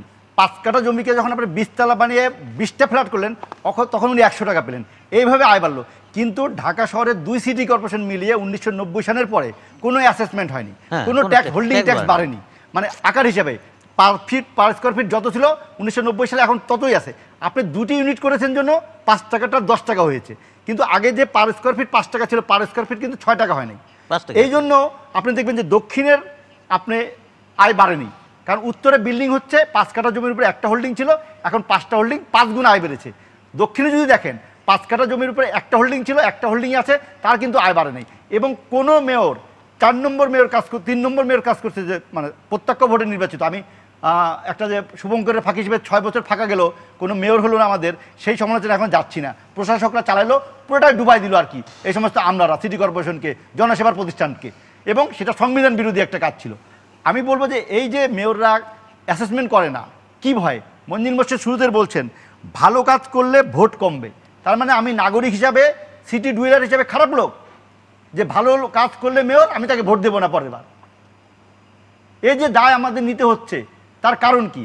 কারণ হলো সুষ্ঠু পরিকল্পনায়, কারণ হলো আমার মেয়র ওই ঢাল তরোয়ারহীন একজন মেয়র হলো। আমি যেটা আক্ষেপের সাথে বলেছিলাম, আপনি একটু সমালোচনা করতে চেয়েছিলেন আমার, যে আমি বলছি মেয়র চাই না। আসলে মেয়র চাই না কি, আমি অভিভাবক চাই ঢাকা শহরের। যানজট কেন নিরসন হয় না? তার প্রথম কারণ হলো ঢাকা শহরের কোনো অভিভাবক নাই। বাংলাদেশের অভিভাবক মাননীয় প্রধানমন্ত্রী, ঢাকা শহরের অভিভাবক কে? ঢাকা শহরের কোনো অভিভাবক নাই।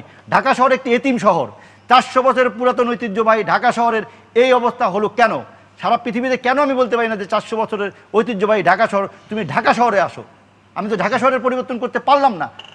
জামাল মোস্তফা বললেন যে চারপাশে নদী, চারপাশের নদীর কোনো ভূমিকা তার মেয়রের থাকবে না, ওটা এমন এক জায়গা থেকে থাকবে, এবং মেয়রের নগরের উন্নয়নের সাথে তার কোনো সম্পর্কও হবে না, তার কোনো সম্পর্ক হয় না। এই জন্য আমাদের যে ফ্লাইওভার হচ্ছে, আমাদের যে মেট্রো রেল হচ্ছে, তার কোনো কিছু তো আমার মেয়র নিতে পারবে না, কারণ mayor is not the city father of the city. Mayor কোনো অভিভাবক নয়। একজন অভিভাবকের দায় তার সন্তানদের মানুষ করা, একজন অভিভাবকের দায় আয় করা, একজন অভিভাবকের দায় তাকে শিক্ষিত করা। আমার কোনো মেয়র সেই অভিভাবকের দায়িত্ব পায়নি। আপনি যদি দেখেন, আমি 94 সাল থেকে সিটি কর্পোরেশনের সাথে আছি। মেয়র মহিউদ্দিন 94 সালে এসে যে কাজ করেছিলেন, কারণ উনি ওখানে একক, উনি সর্বোচ্চ নেতা ছিলেন, ওখানে কেউ ছিল না আর। কিন্তু ঢাকা শহরে যখন মেয়র কাজ করতে যায়, তখন স্থানীয় সরকার মন্ত্রী এসে দাঁড়ায়, যখন মেয়র কাজ করতে যায় তখন প্রধানমন্ত্রীর কার্যালয় এসে দাঁড়ায়, যখন মেয়র কাজ করতে যায় তখন ডিএমপি স্বরাষ্ট্র মন্ত্রণালয় এসে দাঁড়ায়, যখন মেয়র কাজ করতে যায় তখন বিদ্যুৎ মন্ত্রী এসে দাঁড়ায়। এই যে মেয়রের কাজের যে সমস্ত বাধা, এই জন্য আমরা সমন্বয়ের কথা বলেছি। নগর সরকার দিবেন কি দিবেন না এটা আপনার বিবেচনা, কিন্তু ঢাকা শহরকে তো সুন্দর শহর, বাসযোগ্য শহর এবং জনপ্রতিনিধি, আপনার ঢাকা শহরের 15 জন এমপি, 15 জন এমপির খবর তো আমরা কেউ নেই না, যে তারা আমাদের নির্বাচিত প্রতিনিধি না, তারা কি ফেল করলো? আপনি কি অ্যাসেসমেন্ট করেন? আপনি কি স্কোর কার্ড করেন? গত নির্বাচনে আগে স্কোর কার্ড করেছেন যে 15 জন এমপি তাদের দায়িত্ব পালন করলো কিনা? আমরা তো সবাই ধরি মেয়রকে, ধরেন এমন লোককে যার কোনো ক্ষমতা নাই, যাকে ওই 38টা সরকার প্রতিষ্ঠান প্রধানকে ডাকলে 3 জন আসেন, এই জন্য ছুটে যান নগর সরকারের কথা, এই জন্য ছুটে যান প্রধানমন্ত্রীর কার্যালয়ে নিতে হবে, এই জন্য ছুটে যান যে আনিসুল হক নিজে দাঁড়িয়ে সামরিক বাহিনীর লোক সঙ্গে নিয়ে ট্রাক স্ট্যান্ড উচ্ছেদ করেছেন। এই সমস্ত বিবেচনা তো নিতে হবে। সেই ট্রাক স্ট্যান্ড যে উচ্ছেদ করে গেল, আমরা কান্নাকাটি করলাম, জানাজা করলাম, কেঁদে ভাসিয়ে দিলাম, সেই ট্রাক স্ট্যান্ড কি তার উদ্দেশ্য সফল করতে পারলো? আমার ফ্র্যাঞ্চাইজি করতে পারলো না তো 2 বছরেও। আমার কি ইউলুপ করতে পারলো না। কারণ আপনি একজন ব্যক্তিগতভাবে একটা লোক একটা কাজ করে যেতে পারবে, কিন্তু সবসময় তো আনিসুল হকের মতন মেয়র পাবেন না, কিন্তু মেয়র তো সবসময় পাবেন। ফলে প্রতিষ্ঠানকে জোরদার করতে হবে। আমি সেই জন্য অভিভাবক তৈরি করার মেয়র প্রতিষ্ঠান করতে হবে। আপনি ঢাকা শহরে 2 ভাগ করেছেন, উত্তরের কোনো অফিস করার জায়গা নাই। আপনি ঢাকা শহরকে 2 ভাগ করেছেন, আপনি আয় বৈষম্য সমাধান করেন নাই, আপনি ওয়ার্ড কমিয়ে দিয়েছেন, ওয়ার্ড বাড়িয়ে দিয়েছেন, এটা তো সমন্বয়ের ক্ষেত্রে হয়নি। মেয়র সাইদ খোকন কেন আক্ষেপ করে? 8 বছর আগে জনবলের প্রস্তাব দেওয়া হয়েছিল স্থানীয় সরকার মন্ত্রণালয়ে, 8 বছরে সেই জনবল অনুমোদন করে না, 40% জনবল দিয়ে দক্ষিণ সিটি কর্পোরেশন চলে। তাহলে কিভাবে নতুন স্থানীয় সরকার মন্ত্রী এসে গতকাল বক্তৃতা দিল যে উনি 100 বছরের জন্য ঢাকার পরিকল্পনা করবেন? উনি কি জানেন না যে তার মন্ত্রণালয় ওই কাজ হয়ে গেছে? তার আগের মন্ত্রণালয় মন্ত্রী কি দায়িত্ব পালন করেছেন? আমি সেই জন্য বলি যে অভিভাবক চাই। ঢাকা শহরে যদি অভিভাবক হয় এবং মেয়র 2 মেয়র আপনি করেছেন, সেই 2 মেয়র যদি সত্যি যৌথভাবে যৌথ অভিভাবকত্ব যদি তাদেরকে দেন, তাহলে ঢাকা শহরের হবে এবং মেয়র তার চাহিদা পূরণ করতে হবে। আদারওয়াইজ বক্তৃতা দিতে পারবো, কেমন মেয়র চাই অনেক আলোচনা হবে, কিন্তু নগরবাসীর নাগরিক সুবিধার কোনো নিশ্চিত হবে না, উন্নয়ন ঘটবে না। তার সঙ্গে সঙ্গে নিজেদের দায়িত্ব পালন করতে হবে। অবশ্যই ট্যাক্স থেকে শুরু করে নাগরিক যে দায়িত্ব, আমার বাসার সামনে যে ময়লা পড়ে থাকে, আমার ওয়ার্ড কাউন্সিলর তো এসে আমাকে কোনো কথা বলে না। আমি তো আমার ওয়ার্ড কাউন্সিলর, আমার এলাকার আমার রাস্তার মধ্যে যে ভ্যান এসে যানজটের জন্য তৈরি করতে চায়, আপনি মহাসড়কের যানজট নিয়ে ভাবেন। আমি গলির মধ্যে থাকি, গরিব মানুষ, চিপার মধ্যে থাকি, আমি যে বেরোয়ার সময় ভ্যানের জন্য হেঁটে বের হতে পারি না, আমার কাউন্সিলর তো তার কোনো দায়িত্ব নেয় না। ফলে কাউন্সিলরকে ওয়ার্ডের দায়িত্ব নিতে হবে, অভিভাবক হিসেবে মেয়রকে নগরের দায়িত্ব নিতে হবে। জি, একা তো পারবে না। ব্যাপারটা হচ্ছে এই যে ধরুন অপরিকল্পিতভাবে এই যে ভ্যান গাড়ির মধ্যে যে জিনিসগুলো সবজি সেল বিক্রি করতেছে, আজকে আমি ভ্যান গাড়ি সরাই দিলাম। আমি একটা বাড়িতে যেমন প্রণতদাকে বললাম যে দাদা আপনার বাড়ির সামনের জন্য এই ভ্যান গাড়িটা বসতে না পারে।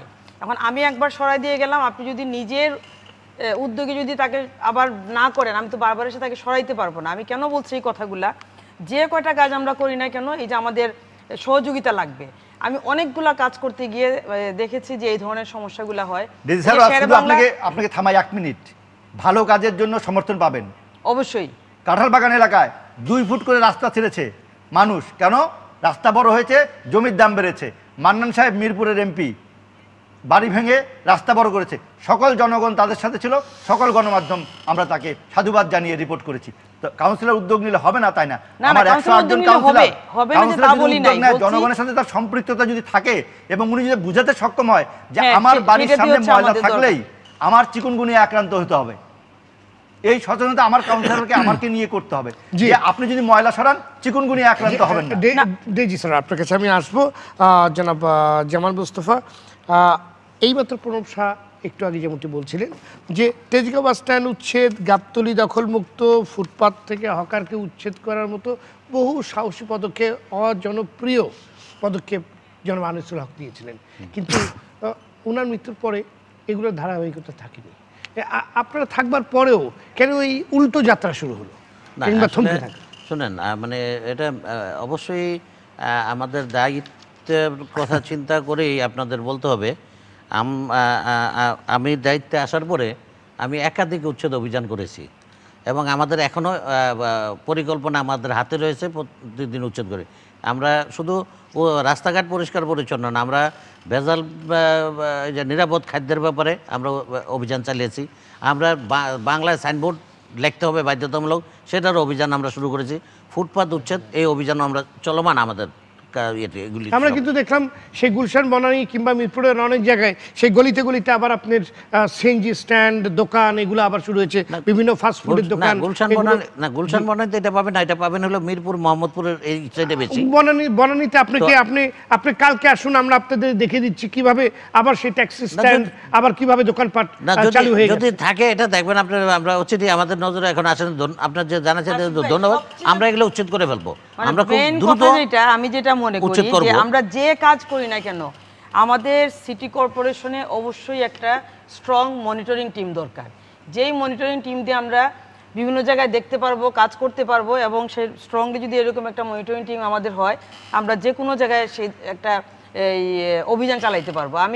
আমাদের কিছুদিন আগে আমাদের মেয়র আছেন, আমি একটা প্রস্তাব দিয়েছিলাম যে আমরা একটা মনিটরিং টিম করি স্ট্রংলি, যে মনিটরিং টিমের মধ্যে আমরা সবাই সম্পৃক্ত থাকবো। কিন্তু অনেকগুলা কারণ থাকে যার কারণে এই আমি আপনাকে ফোনে বলেছিলাম আপনাকে আমি বলেছিলাম আমি আপনাকে বলেছিলাম যে কিছু কাজ করব, কিন্তু সেই জায়গায় কাজ করতে গিয়ে আমার বাধাটা আসলো কি যে স্থায়ী কমিটি আছে, আপনি আমার এই কমিটি কেন করবেন? কিন্তু আমি এটা বুঝাইতে কোনোভাবেই পারলাম না যে আমরা যদি একটা মনিটরিং টিম করে স্ট্রংলি, এখানে আইনের লোক থাকবে, কাউন্সিলর থাকবে, অফিসিয়াল লোক থাকবে, প্রশাসনিক লোক থাকবে, সব ধরনের লোক থেকে যে আমি এই মনিটরিং টিম নিয়ে কাজ করি।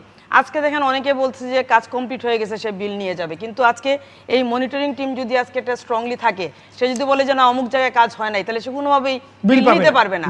আজকে রাস্তার মধ্যে দেখেন কাজ করে বিল কি আপনার মনিটরিং টিমের কিংবা একটা ক্লিয়ারেন্স লাগবে।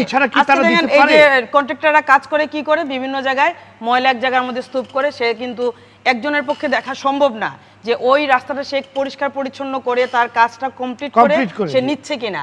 আজকে যদি একটা মনিটরিং টিম আমাদের স্ট্রংলি থাকে, সেই মনিটরিং টিম সেখানে যে দেখতে পারবে যে যার একটা দায়িত্ব যদি কারো উপরে পড়ে। একটা নিয়মই আছে যে আপনার কন্ট্রাক্টর তার কাজটি করার পর সেখানকার ইঞ্জিনিয়ার, তারপর আপনি মানে নিয়ম থাকবে, সে কিন্তু আসলে বলতেছে যে আমার মনিটরিং করবেন, কিন্তু সেটা দেখার মতো যে একটা মনিটর করা দরকার, সেটা কিন্তু হচ্ছে না। যার কারণে আমাদের এটা আমি বলছি শুনেন, এটা আমি বলছি, এটা হলো কি মনিটরিং এই যে টিমের কথা বলছে ডেইজি, আমাদের প্যানেল মেয়র ডেইজি, ও তো বলছেন স্থায়ী কমিটি আছে, কিন্তু স্থায়ী কমিটি কাজ করে না। এই মনিটরিং করার জন্য আমাদের স্থায়ী কমিটি রয়েছে 14টা। তো এখন কত হলো 14টা স্থায়ী কমিটি থাকা অবস্থায় আমরা আরেকটা প্যারালাল কমিটিতেও আমাদের এটা নিয়মে পড়ে না বলে আমরা বলছি আমরা কাজ করতে গেলে যেটা আমরা করতে পারি, আমরা সেটা এখানে মনিটরিং করার জন্য কাউন্সিলর যে তদারকি করছে, আমাদের ইঞ্জিনিয়ারিং ডিপার্টমেন্ট তদারকি করছে, আমাদের চিফ ইঞ্জিনিয়ার যায় চেক করার পরে বিলগুলি উনি যায় সরজমিনে চেক করবে, তার থিকনেস এবং এটার কোয়ালিটি চেক করার পরে বিল আসবে, এরপরে বিল মেয়র অনুমোদন দিবে। ওইখানে ওইটা দেখার বিষয় না। টিমটা হলো আমাদের রাস্তাগুলি আমাদের, আমরা এখন আমাদের আমি ইতিমধ্যে 5টা জোনে 10টা গাড়ি দিয়েছি ওয়াটার বাজার। তো 10টা দিয়েছি হলো আমাদের যে মিডিয়ানগুলি এবং রাস্তার যে গাছগুলি রয়েছে এই গাছগুলি দেখার জন্য, এবং আমাদের ফুটওভার ব্রিজে যে গাছগুলি রয়েছে এগুলিকে সচল রাখার জন্য, এগুলিকে পানি দিয়ে পরিষ্কার পরিচ্ছন্ন রাখার জন্য, এবং নগরবাসীর চাহিদা অনুযায়ী আমাদের যেখানে যেখানে খুব বেশি ইয়ে থাকে, ধুলাবালু ময়লা থাকে, সেখানে এগুলি করার জন্য। এবং এটা করার জন্য অলরেডি একটা কমিটি করে দিয়েছি আমাদের একজন কাউন্সিলরকে হেডেড করে, দেওয়ান আব্দুল মান্নান সাহেবকে, এবং আমাদের প্রত্যেকটি ডিপার্টমেন্ট। জেডি স্যার যেটা বলছেন যে তারা যে এটাকে কাজটা করছে সেটারই বা মনিটরিং করবে কি? না, সেটার জন্য এই যে প্রত্যেকটা না, সেটার জন্য তো করতেছে, সেটার জন্য একজন কাউন্সিলর এবং প্রত্যেকটা ইঞ্জিনিয়ার করতেছে। এই ময়লা ধুলাবালি সব বাড়ির সামনে রাখতেছে। এটা জনসচেতনতার অভাবে সেটা হচ্ছে। আপনি আপনার বাড়িতে একটু আগে বললো কথাটা যে ময়লা, আপনি আপনার বাড়ি থেকে যে ময়লাটা ফেলছেন এটা আপনি তো আপনার বাড়ির সামনে ময়লা ফেলার কথা না, ফেলবেন না, কিন্তু আপনার কাজের মেয়েটা কিন্তু ওইটুক জ্ঞান তার নাই, কাজের মেয়েটা বাড়াতে হবে, সবাই একসাথে কাজ করতে হবে। এই ময়লাটা ফেলে দিচ্ছে। এটা জনসচেতনতা বৃদ্ধি যত বেশি হবে, নগরবাসী সেবার মান তত বেশি বৃদ্ধি পাবে। যে আপনার কাছে আবার আসবো অ্যাডভোকেট মঞ্জুর মোর্শেদ। আসলে আমরা ফেসবুকে মেসেঞ্জারে প্রচুর প্রশ্ন পাচ্ছি। আমি আগে দুঃখ প্রকাশ করছি যে সব প্রশ্ন নেওয়া সম্ভব হচ্ছে না সময়ের জন্য।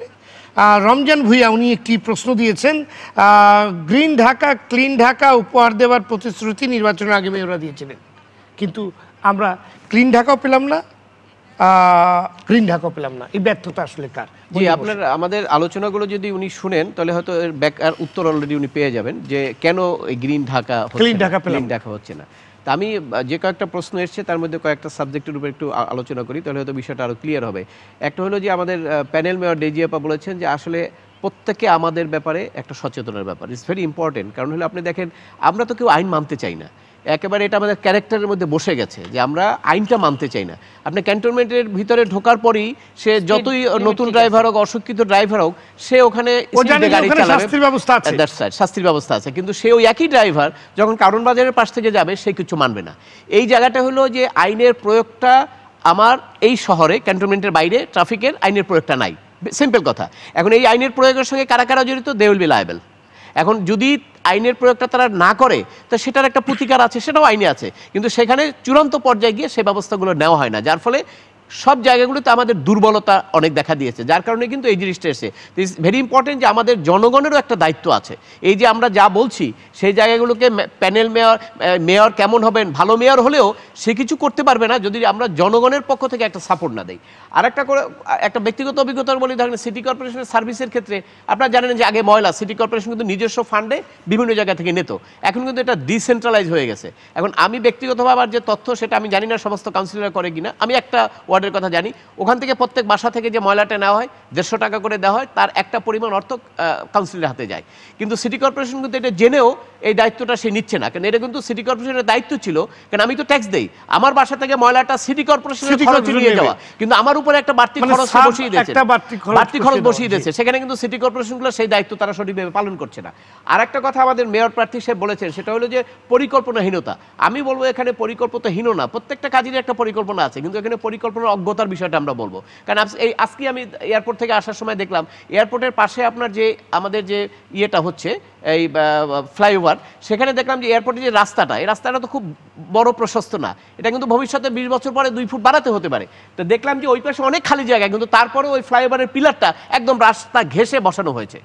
এখন এই যে পরিকল্পনার অজ্ঞতা, এই কারণে কিন্তু সিটি কর্পোরেশন বলেন, সব জায়গায় বলেন, আমার কাছে মনে হয় যে ঢাকা শহরের, আমি যদি রেসপেক্ট হবে কনস্ট্রাকশন বলি, তাহলে সেক্ষেত্রে ঢাকা শহরের প্রথম রাজুকের যে সমস্ত চিফ ইঞ্জিনিয়াররা এই পরিকল্পনা করেছে তাদেরকে ফাঁসিতে দেওয়া দরকার ফার্স্ট, যে ঢাকা শহরকে হত্যা করার জন্য দে আর লায়াবল। কারণ তারা এমন পরিকল্পনা করে কিভাবে ঢাকাকে এই আস্তে আস্তে, তারা কেন 50 বছরের পরিকল্পনা চিন্তা করলো না, যা 50 বছর পরে এখানে 1.5 কোটি লোক হবে, সেই পরিকল্পনা করে তারা বাড়িঘর উঠানোর জন্য কেন তারা পরিকল্পনা অনুসারে করলো না, এই জন্য দে উইল বি লায়াবল। এরপরে আরেকটা কথা, হতাশ হয়ে আমাদের দাদা বলছেন যে লাঠিয়াল মেয়র চান, কিন্তু এখানে আসলে লাঠিয়াল বলতে উনি এতই অব্যবস্থা দেখছেন সেই কারণে কথাটা ওইভাবে এসছে। কিন্তু আমাদের দেশে দেখেন লাঠিয়াল হলেও তো সব কিছু হয় না, আমাদের দেশে সামরিক শাসন ছিল, তো এরশাদের আমলে সামরিক শাসন ছিল, অনেক পিটেপিটি করেছে, মহিলারা যখন আপনার পর্দা ছাড়া নিউ মার্কেটে গিয়েছে দেখছেন যে আলকাতরা লাগিয়ে দিয়েছে, তো কি আলটিমেটলি তো কোনো সমাধান হয় নাই। এখন যেটা দরকার সেটা হলো দৃঢ়চেতা এবং সাহসী, আর যতই দৃঢ়চেতা সাহসী হোক না কেন, আলটিমেটলি আপনাকে আইন মানার প্রবণতা যদি না হয় তাহলে সেক্ষেত্রে দৃঢ়চেতা সাহসী হলেও আপনার ওই 96 সনে আপনি জানেন যে আমাদের মাননীয় প্রধানমন্ত্রী তখন পূর্ত মন্ত্রণালয়ের দায়িত্ব দিয়েছিলেন আমাদের তাজউদ্দিন সাহেবের ভাই আফসারউদ্দিন সাহেবকে, এবং উনি বস্তি উচ্ছেদ করেছিলেন, সাথে সাথে কিন্তু ওনার চাকরি চলে গিয়েছিল, মানে মন্ত্রিত্ব চলে গিয়েছিল। কাজে দৃঢ়চেতা সাহসী হলে হবে না, আপনাকে পরিবেশ পরিস্থিতি বুঝে আইন অনুসারে এবং আইনের ব্যাপারে সাপোর্ট দিতে হবে সবাইকে।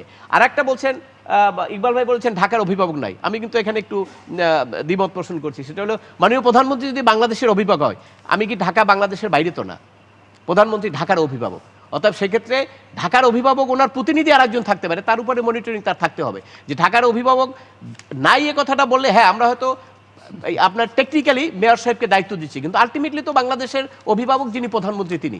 এটা করে তো ভুলটা হয়, সবকিছু একজনের উপরে দেন আর সবাই গাছাড়া থাকে না, সেই ভুলের দায়িত্ব কিন্তু এখন পর্যন্ত সবকিছু দিলেও এখন পর্যন্ত যা হয়েছে সেটা প্রধানমন্ত্রী যেটা দৃষ্টি দিয়েছে সেইটাই হয়েছে। একজন এমপি যখন আপনার একটা ছেলেকে গুলি করলো, কেউ ধরতে সাহস পেয়েছে? যেই প্রধানমন্ত্রী তাকে তো ধরবে আইন শৃঙ্খলা তখন কিন্তু সেটা যেখানে প্রধানমন্ত্রী ধরেন দুর্নীতির ব্যাপারে কয়েকদিন আগে প্রধানমন্ত্রী একটা বক্তব্য দিল, এখন দেখেন দুদকের কিন্তু আপনার কয়েকদিন থেকে দেখবেন স্কুল কলেজ হাসপাতাল সব জায়গায় যাচ্ছে। বলছি যে আমাদের দেশে একটা প্র্যাকটিস হয়ে গেছে যে এখন যা কিছু করার ক্ষমতা, যা কিছু করার ইয়েটা যদি প্রধানমন্ত্রী ইচ্ছা পোষণ করেন সেইটা হয়, আর অন্যরা আমরা মোটামুটি হাত গুটিয়ে বসে আছি। এটা একটা কালচার হয়ে গেছে আমাদের। এই কালচার থেকে আমাদেরকে বেরিয়ে আসতে হবে। আর একটা কথা হলো যে মেয়রের প্রশ্নে যদি আসি, সেটা এখনো আমাদের সবাই একই কথা থাকবে যে মেয়র যেই হোক না কেন, আলটিমেটলি যারা রাষ্ট্র পরিচালনা করছেন তারা যদি এই ঢাকা শহরকে পরিচ্ছন্ন করার জন্য, ঢাকা শহরকে বসবাস উপযোগী করার জন্য যদি তারা পরিকল্পনা না নেন, তাহলে পরিকল্পনা বাস্তবায়ন করবে মেয়র। অথবা তাদের মাথায় পরিকল্পনা না থাকলে শুধু মেয়র এসেও কিছু করতে পারবে বলে আমার মনে হয়। ইকবাল হামিদ, আসলে আমাদের যে নগরের যে চরিত্র, মানে আবাসিক এলাকা এবং কমার্শিয়াল এলাকার যে চরিত্র কী হবে তা আইনে সুনির্দিষ্ট করা আছে, এবং জনাব আনিসুল হক কিন্তু দারুণ কাজ করেছেন, চেষ্টা করেছেন, এবং আবাসিক এলাকা থেকে কমার্শিয়াল এলাকাকে আলাদা করার চেষ্টা করেছেন। আপনার অনেকগুলো জায়গা থেকেই উনি অনাকাঙ্ক্ষিত অফিস আদালত আবাসিকের ভিতর থেকে উনি বের করার চেষ্টা এবং বের করেছেনও, কিন্তু উনার প্রয়াণে সেগুলো আবারও কিন্তু ফিরে আসছে এবং লক্ষণগুলো দেখা যাচ্ছে। আপনি বলবেন, আমি 30 সেকেন্ড সময় নেই, জামাল মোস্তফার কাছে অনুরোধ, নিকেতনের 1 নম্বর রোডের অর্ধেকের পরে যাবেন, ডান পাশের স্কুলটা ওই আবাসিক এলাকা বাড়ির মধ্যে কিভাবে হলো, কার কাছে খোঁজ নেবেন আপনি? জি, 1 নম্বর রোডে স্কুল কিভাবে হলো? তথ্য মেয়র সাহেবের জন্য দেই, আনিসুল হক সাহেব যে দিয়েছিল প্রায় 150-এর উপরে রিট হয়েছিল, এবং ওই রিটে ওই সময় সিদ্ধান্ত দেওয়া হয়েছে যে তাদেরকে 10 মাস সময় দেওয়া হয়েছে। 10 মাস কিন্তু উঠে গেছে, এখন আপনারা পদক্ষেপ নিতে পারেন। জানাব ইকবাল হামিদ। জি, অনেক ধন্যবাদ। প্রথমে একটু বলে রাখি যে ভূমির ব্যবহার পরিবর্তন করা এবং সেখানে বাণিজ্যিক কার্যক্রম সরিয়ে আবাসিক কার্যক্রম ফেরত আনা, এই কাজ আনিসুল হক করেন না। এটা যদি আপনার বার্তায় বা আপনার তথ্যে এসে থাকে এটা ভুল। এটি রাজধানী উন্নয়ন কর্তৃপক্ষের কার্যক্রম। আনিসুল হক সেই সময় সাহস দিয়েছিলেন, রাজধানী উন্নয়ন কর্তৃপক্ষ সেটাকে এগিয়ে নিয়েছিলেন। আমি হঠাৎ করেই অনেকক্ষণ ধরে ভাবছি যে বলবো, এডওয়ার্ড সাইদ বলে এক ভদ্রলোক অনেক বছর আগে ওরিয়েন্টালিজম বলে একটা বই লিখেছিলেন। এই লেখার মাধ্যমে উনি প্রথম বলার চেষ্টা করলেন যে এই যে আত্মশ্লাঘায় ভোগা যেমন দরকার নাই, আবার আত্মতুষ্টিও না ভোগার কোনো কারণ নাই যদি সেটা কার্যকর কোনো কাজ হয়ে থাকে। ঢালাওভাবে আমরা কিচ্ছুই হয় নাই, কিচ্ছুই করলাম না, সব খারাপ, ঢাকা শহর সবচেয়ে মানে অবাসযোগ্য, এই সমস্ত গল্প বলা আমার চরিত্র, আমার এই নগরের মানুষের চরিত্র পরিণত হয়েছে। বলে ফেললাম ঢালাও করে, কিন্তু আমি কি করলাম? আমি কিছুই করবো না, দরজা দিয়ে টাকা দেখবো ময়লা ফেলতে, কি গন্ধ, কিন্তু ময়লাটা আমার কাজের লোকটা গিয়ে ফেলছে। আমি এটা এই জন্যে বলছি, প্রণব বাবুর কথা থেকে যদি বোঝা যায়, আমি কিন্তু এখানে আবার ওই আইনের প্রয়োগের কথাটা বলছি। আপনি জানেন, আমার প্রশ্নের উত্তর আমি দেই কিনা দেখেন, একটু ধৈর্য ধরেন। বলুন। প্রণব বাবু যেটা বলেছেন সেটা প্রণিধানযোগ্য। বুঝতে হবে আপনাকে, 90 দশক থেকে 90 সাল থেকে 19 বছরে আপনি প্রতি স্কোয়ার ফিটে 1 টাকা ট্যাক্স বাড়ালেন না। এই 90 সাল থেকে 2019 ঢাকা একই জায়গায় দাঁড়িয়ে রয়েছে? অবশ্যই নয়, ঢাকা এগিয়েছে তীরের মতো, এবং সেই জায়গাগুলি হয়েছে বলে আমরা আত্মতৃপ্তিতে ভুগবো না, আমাদের আরও প্রত্যাশা রয়েছে। এর মধ্যে ঢাকায় মানুষ বেড়েছে প্রতি বছর 6 থেকে 7-8% করে। যদি 1 কোটি মানুষ থেকে থাকে, আজকে 2.25 কোটি মানুষ। এই যে সারা বাংলাদেশের মানুষ এখানে আসলো, আর মায়ের ঢাকা শহর বললো আয়, তোকে আমি কোনো না কোনোভাবে, গ্রামে যদি তুই দৈনিক 150 টাকা পাইতি, তোকে আমি 300 টাকা পাবি, আয়। এই যে মায়ের মতো আচরণ যে শহর করলো, তাকে এরকম বৃদ্ধাঙ্গুলি দেখাচ্ছেন, যা খুশি বলে ফেলছেন, ঠিক না। গত কয়েক বছর ধরে জল সবুজে ঢাকা এবং আরবান রেজিলিয়েন্স প্রজেক্ট থেকে ঢাকার পার্কগুলির 31টা এবং ওইদিকে সব কিছু মিলে 54টা পুরনো পার্ক, দখল হওয়া পার্ক, সমস্তগুলো ভেঙে চুরে প্রায় 97 জন আর্কিটেক্ট, অনেকগুলি ফার্ম মিলে 2 মেয়র পাগলের মতো এই প্রজেক্টটা নিয়েছেন। ভাঙছে, দখলমুক্ত করছে, নতুন কার্যক্রম হচ্ছে। যারা দায়িত্ব নিচ্ছে তারা বলার চেষ্টা করলো যে ওনারা সবাই আছেন, আর্কিটেক্ট ইনস্টিটিউট সুদ্ধা এর সাথে লেগেছে। কাজ হচ্ছে, সেই কাজ অপ্রতুল, কারণ সমস্যা এত ভার, এত উঁচু, চাহিদা এত বেশি, হ্যাঁ প্রত্যাশা এত বেশি, সেই প্রত্যাশার অংশগ্রহণ আমার ততটাই কম। আমি যার কারণে পরিষ্কার ভাষায় বলি, পরিকল্পনা মাফিক এগুলো, সমন্বয় নিশ্চিত করার নেতৃত্ব নেয়া, জনসম্পৃক্ততা নিশ্চিত করে সকল কার্যক্রম নিশ্চিত করা, দখল, অনিয়ম আর মাদকের বিরুদ্ধে 0 টলারেন্স এবং অন্তর্ভুক্তিমূলক পরিকল্পনা করা সকলের জন্য। যিনি ফিজিক্যালি চ্যালেঞ্জ তার থেকে শুরু করে যিনি দরিদ্র, শুধু সবল অর্থনৈতিকভাবে, রাজনৈতিকভাবে অথবা শারীরিকভাবে যারা সবল তাদের জন্য নয়, সকলের জন্য অন্তর্ভুক্তিমূলক পরিকল্পনা। ন্যায়ভিত্তিক অঞ্চল উন্নয়ন, আমাদের যিনি ম্যালোলিশন দাঁড়াচ্ছেন তিনি এটা স্পষ্ট করে বলেছেন, এটা প্রণিধানযোগ্য। সকল জায়গার জন্য ন্যায়ভিত্তিক বিনিয়োগ, ন্যায়ভিত্তিক উন্নয়ন, অঞ্চল ভিত্তিক উন্নয়নকে এই সাম্যতার ভিত্তিতে করা, দলমত নির্বিশেষে নির্ভরতার প্রতীক অবশ্যই তাকে হতে হবে, এবং জবাবদিহিতা নির্ভর সেবা নিশ্চিত করা। দরকার হলে প্রযুক্তি নেবেন। আনিসুল হক এরকম চেষ্টা যে করেছিলেন সেজন্য উনি সর্বজনগ্রাহ্য হয়েছেন এবং অনেক কিছু পেরেছেন বা পারেন নাই, চেষ্টাটা করেছেন। নগর অ্যাপ তৈরি করেছেন, নগর অ্যাপ তৈরি করে বলেছেন আপনি কমপ্লেন করে দিবেন, ফোনটা নেবেন, টাক করে কমপ্লেন করে দেবেন, এটা চলে যাবে সংশ্লিষ্ট যিনি পরিষ্কার পরিচ্ছন্নতার দায়িত্ব তার কাছে। তিনি যদি 3 দিনে না করেন চলে যাবে চিফ ইঞ্জিনিয়ারের কাছে, তিনি যদি 3 দিনে না দেখেন মেয়রের ডেস্কে চলে যাবে। এই যে একটা সিস্টেম করেছিলেন, তারপরে মেয়র ইচ্ছা করলে ওই লোকটা ফোন করে বলবেন ভাই আপনার মনে এটা পরিষ্কার নয়, আমি ভাবে একমাত্র আনিসুল হক যিনি আগে বলেছেন সমস্যা চিহ্নিত, এখন সমাধান। এখন এই যে সমস্যাকে চিহ্নিত করা এবং জনগণকে নিয়ে তার সমাধান করা, এই উদ্যোগটা গ্রহণ করলে আমরা যে সরকারের সর্বোচ্চ মহল সহ সকলের সহযোগিতা পাই, এটাও আনিসুল হক দেখিয়ে প্রমাণ করেছেন। আমরা যা যা কথা বলছি তার বিরুদ্ধে দাঁড়িয়ে অনেক কাজ করা যায়, কিন্তু তারপরে যদি কিচ্ছু হয় নাই বলি তাহলে আনিসুল হককে প্রশংসা করছি কিসের ভিত্তিতে? কিচ্ছু হয় না, কাজ হয়েছে অনেক। আমরা কিন্তু আনিসুল হককে উদাহরণ দিচ্ছি এবং যে একটা লোক ইচ্ছা করলে করতে পারে। ভাষায় বলছি সেই কাজ হানিফ সাহেবও করেছেন, সেই কাজ সাদেক হোসেন খোকাও করেছেন, সেই কাজ আনিসুল হকও করেছেন, আরও সামনে হবে। আমরা যে আলোচনাটা করছিলাম সেই আলোচনার উদ্দেশ্য হচ্ছে এটি, এই যে কয়েকটা পয়েন্ট বললাম সেই সাপেক্ষে হওয়া প্রয়োজন, এবং সেই সাপেক্ষে হওয়া শুধু ঢাকার জন্য না, সকল স্থানীয় সরকারের জন্য গুরুত্বপূর্ণ। এবং সেখানে আমি শুরুতেই বলেছিলাম যে আমরা কি সরকারকে, স্থানীয় সরকারকে শক্তিশালী সংগঠন হিসেবে দেখতে চান কি চান না, এবং সে কারণেই ঢাকা, চট্টগ্রাম, খুলনা এবং রাজশাহীর জন্য বলেছি এই রাজুকের মতো সংগঠন, এই সিডিএর মতো সংগঠনকে সিটি কর্পোরেশন অধীনস্থ নেন, মেট্রোপলিটন পুলিশকে সিটি কর্পোরেশন অধীনস্থ করে দেন, কারণ উনি নির্বাচিত, ওনার এখতিয়ার রয়েছে এই এম্পাওয়ারমেন্টটা পাওয়ার। এবং একই সঙ্গে এই ওয়াসা ইত্যাদি যারা ঠুনকোভাবে বিভিন্ন প্রজেক্টের দায়িত্ব নিয়ে টাকা বানাচ্ছে বা জবাবদিহিতাহীন আচরণ করছে, তাদের সবাইকে ওনার অধীনস্থ করেন, এবং যদি মনে করেন যে মেয়রকে আমি এই ক্ষমতা দেবো না, দরকার তার সাথে একটা মন্ত্রী ঢুকায় দেন। আমরা বলছি জনগণের নেতৃত্ব, জনগণের নেতৃত্ব, নির্বাচিত জনগণ প্রতিনিধির মাধ্যমে কার্যকর করার রাজনৈতিক স্থির সিদ্ধান্ত এই সিটি কর্পোরেশনের মেয়র ইলেকশনের পাশাপাশি নিশ্চিত করেন। আর জনগণকে সচেতন করার দায়িত্ব কিন্তু সিটি কর্পোরেশনের, এবং সেই জায়গায় আমি মনে করি জনগণের আকাঙ্ক্ষা যে রয়েছে তার প্রমাণ ওই আনিসুল হক আলোর বর্তিকার মতো দেখিয়েছেন বলেই উনি প্রথমে গিয়েই ঝাড়ুদারের বেতন বাড়িয়ে দিলেন 3 গুণ। আজকে ঝাড়ুদাররা শুধু পরিষ্কার করে না, ঝাড়ুদার আনিসুল হকের শব্দ যখন যায় দাঁড়িয়ে দাঁড়িয়ে পরিষ্কার করছিল আর কাঁদছিল। আমি নেমে বললাম কাঁদছেন কেন? বলছে পরিষ্কার করার মধ্যে দিয়ে তাকে শ্রদ্ধা জানাতে চাই, এটি বাংলাদেশে ঘটেছে। তো জনগণকেও গাল দেওয়ার কোনো মানে নাই। আর মেয়রের কাছে প্রত্যাশা করার আগে সরকারের কাছে প্রত্যাশাটুকু বারবার করছে যে এটাকে সমন্বিত করার জন্যে সরকারের ঐকান্তিকতা যদি থাকে, শুধু ইলেকশনকে কেন্দ্র করে হয়ে যাক না একটা পরিবর্তন, এবং সেই পরিবর্তনের আলোচনা করতে চাই। এ করে নাই, ওই হয় নাই, সেই হয় নাই। আমার দিকে তাকিয়ে বলি না আমি কি করেছি, আমার বাড়ির সামনের পরিষ্কার প্রত্যাশা তো থাকবেই। আনিসুল হক তো সেটা দেখিয়েছেন এবং স্বপ্ন দেখিয়েছেন, মানুষ প্রচন্ড আশা করেছে। আজকে রোড ফ্র্যাঞ্চাইজিং এর কথা উনি বলেছেন কাজটুক অলমোস্ট উনি গুছিয়ে নিয়ে এসেছিলেন, সে কাজটা কিন্তু শুনেন। গল্পটা একটু শুনে নেন তাহলে বুঝবেন যে আন্তরিকতা কিন্তু ওই ব্যক্তির উপরে রাখেন না, যেটা বারবার মঞ্জুল মোর্শেদ বলছে, it has to be institutionalize. ওই ইনস্টিটিউশনকে শক্তিশালী করতে হবে।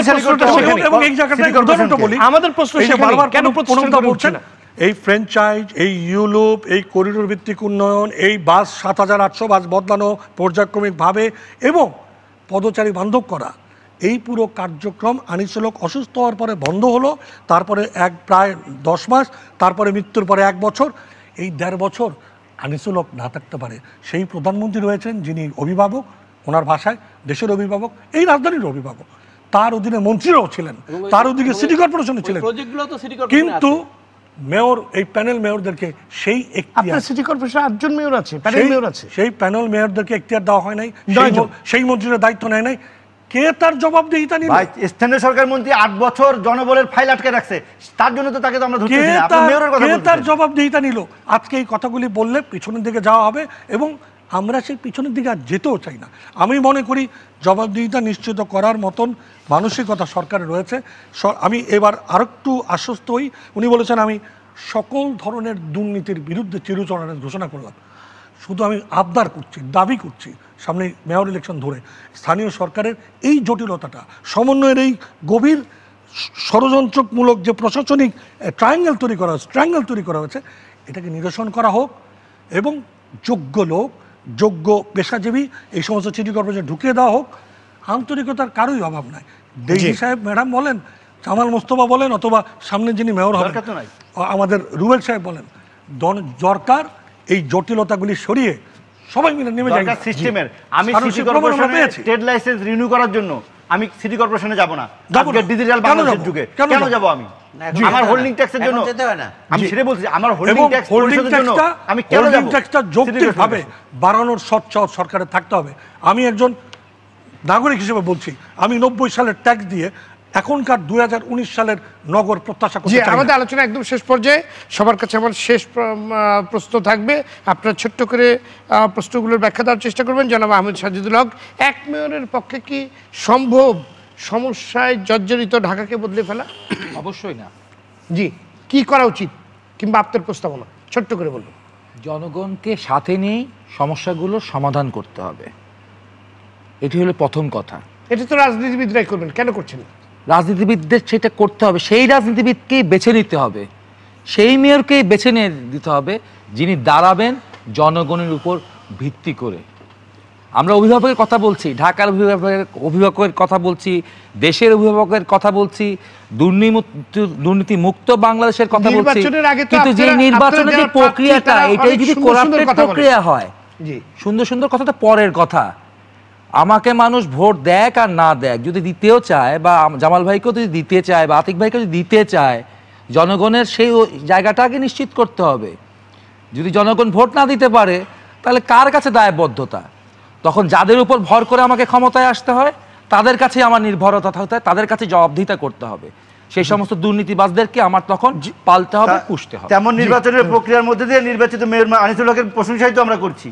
জি, এখানে তো নির্বাচন প্রক্রিয়া নিয়ে কোনো কথা হচ্ছে না। প্রণব শাহ, আসলে আলোচনা হয় নির্বাচনের বিষয়গুলোর ক্ষেত্রে ঢাল হিসেবে ব্যবহার করার সুযোগ নেই। আমাদের একদম সময় নেই। প্রণব শাহ, মেয়রদেরকে নিয়ে আমরা যত আলোচনা করি, যত কিছু হয়, কিন্তু কাউন্সিলরদের নিয়ে এত আলোচনা নেই।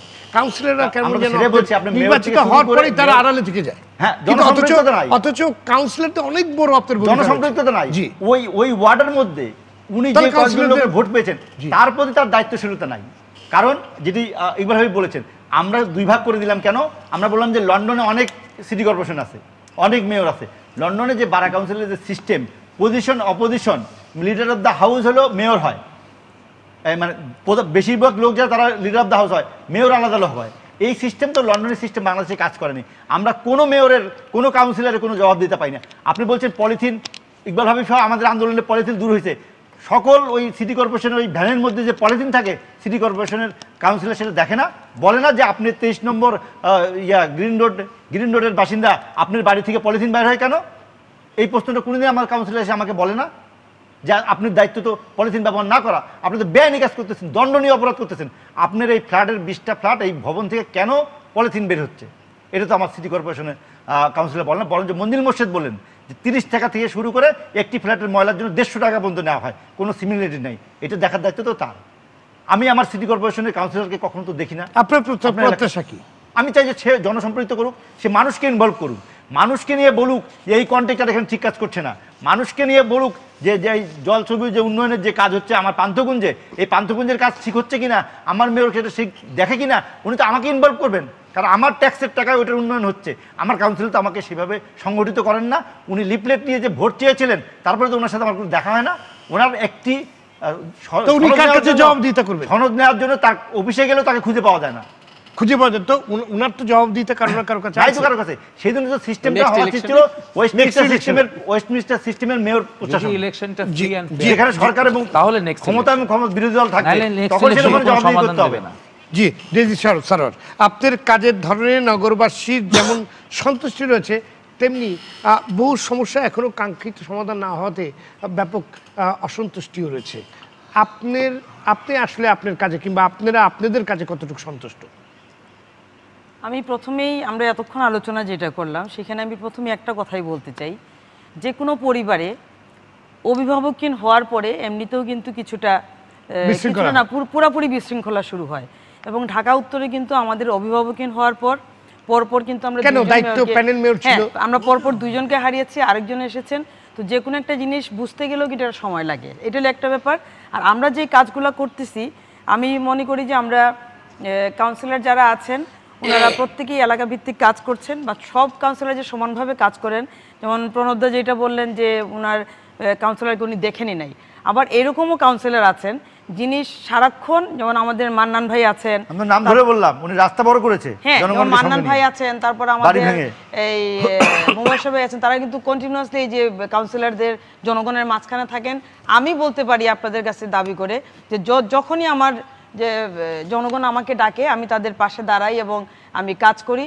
এবং আমাদের মশাও তাড়াতে কিংবা মশা মারতে আপনাকে দেখেছি, অবশ্যই গিয়েছি, এবং সেটা আমি ফিল্ডে কাজ করেছি। আমি মেয়ে বলে এটা ভাইরাল হয়েছে, যদি এখানে কোনো নেতা থাকতেন তাইলে হয়তো ভাইরাল হইতো না। আমি শ্রমিকদের সাথে কাজ করেছি, ওনাদের সাথে নেমেছি। আপনি এই কাজটা নিশ্চয়ই অন্য কাউন্সিলরদেরকে উৎসাহিত করেছে, কিংবা কাউকে উৎসাহিত করতেও পারে, নাও করতে পারে, কারণ উৎসাহিত ব্যাপারটা নিজের ভিতর থেকে আসতে হবে। কাজ করাটা কেউ চাপিয়ে দিয়ে করতে পারে না। ধন্যবাদ অ্যাডভোকেট মঞ্জিল মোর্শেদ।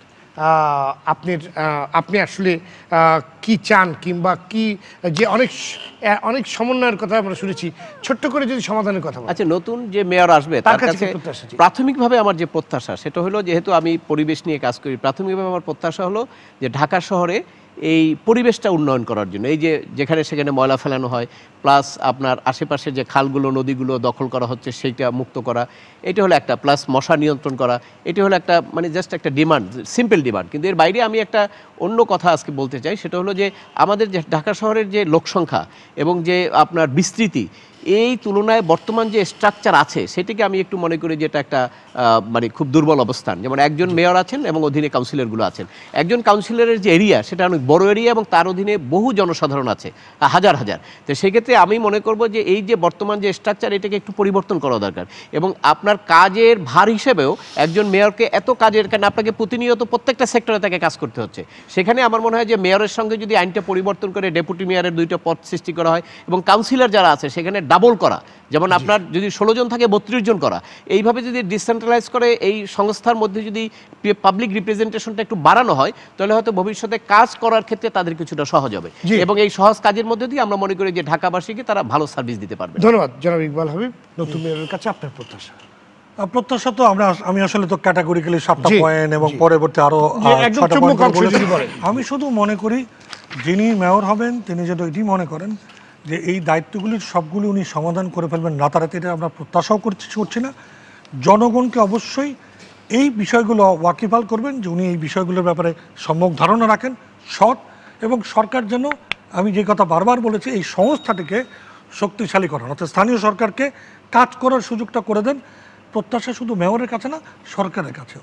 অর্থাৎ প্রত্যাশাটা শুধু মেয়র নয়, সরকার এবং মেয়র আস্থাশীল একটা পরিস্থিতি তৈরি করা, ফলে সকল মানুষের, ওই যে বললাম, শ্রেণী, ধর্ম, বর্ণ, রাজনৈতিক বিশ্বাস নির্বিশেষে সকলের আস্থার প্রতীকে পরিণত জি হতে পারেন। ধন্যবাদ মোহাম্মদ জামাল মুস্তফা।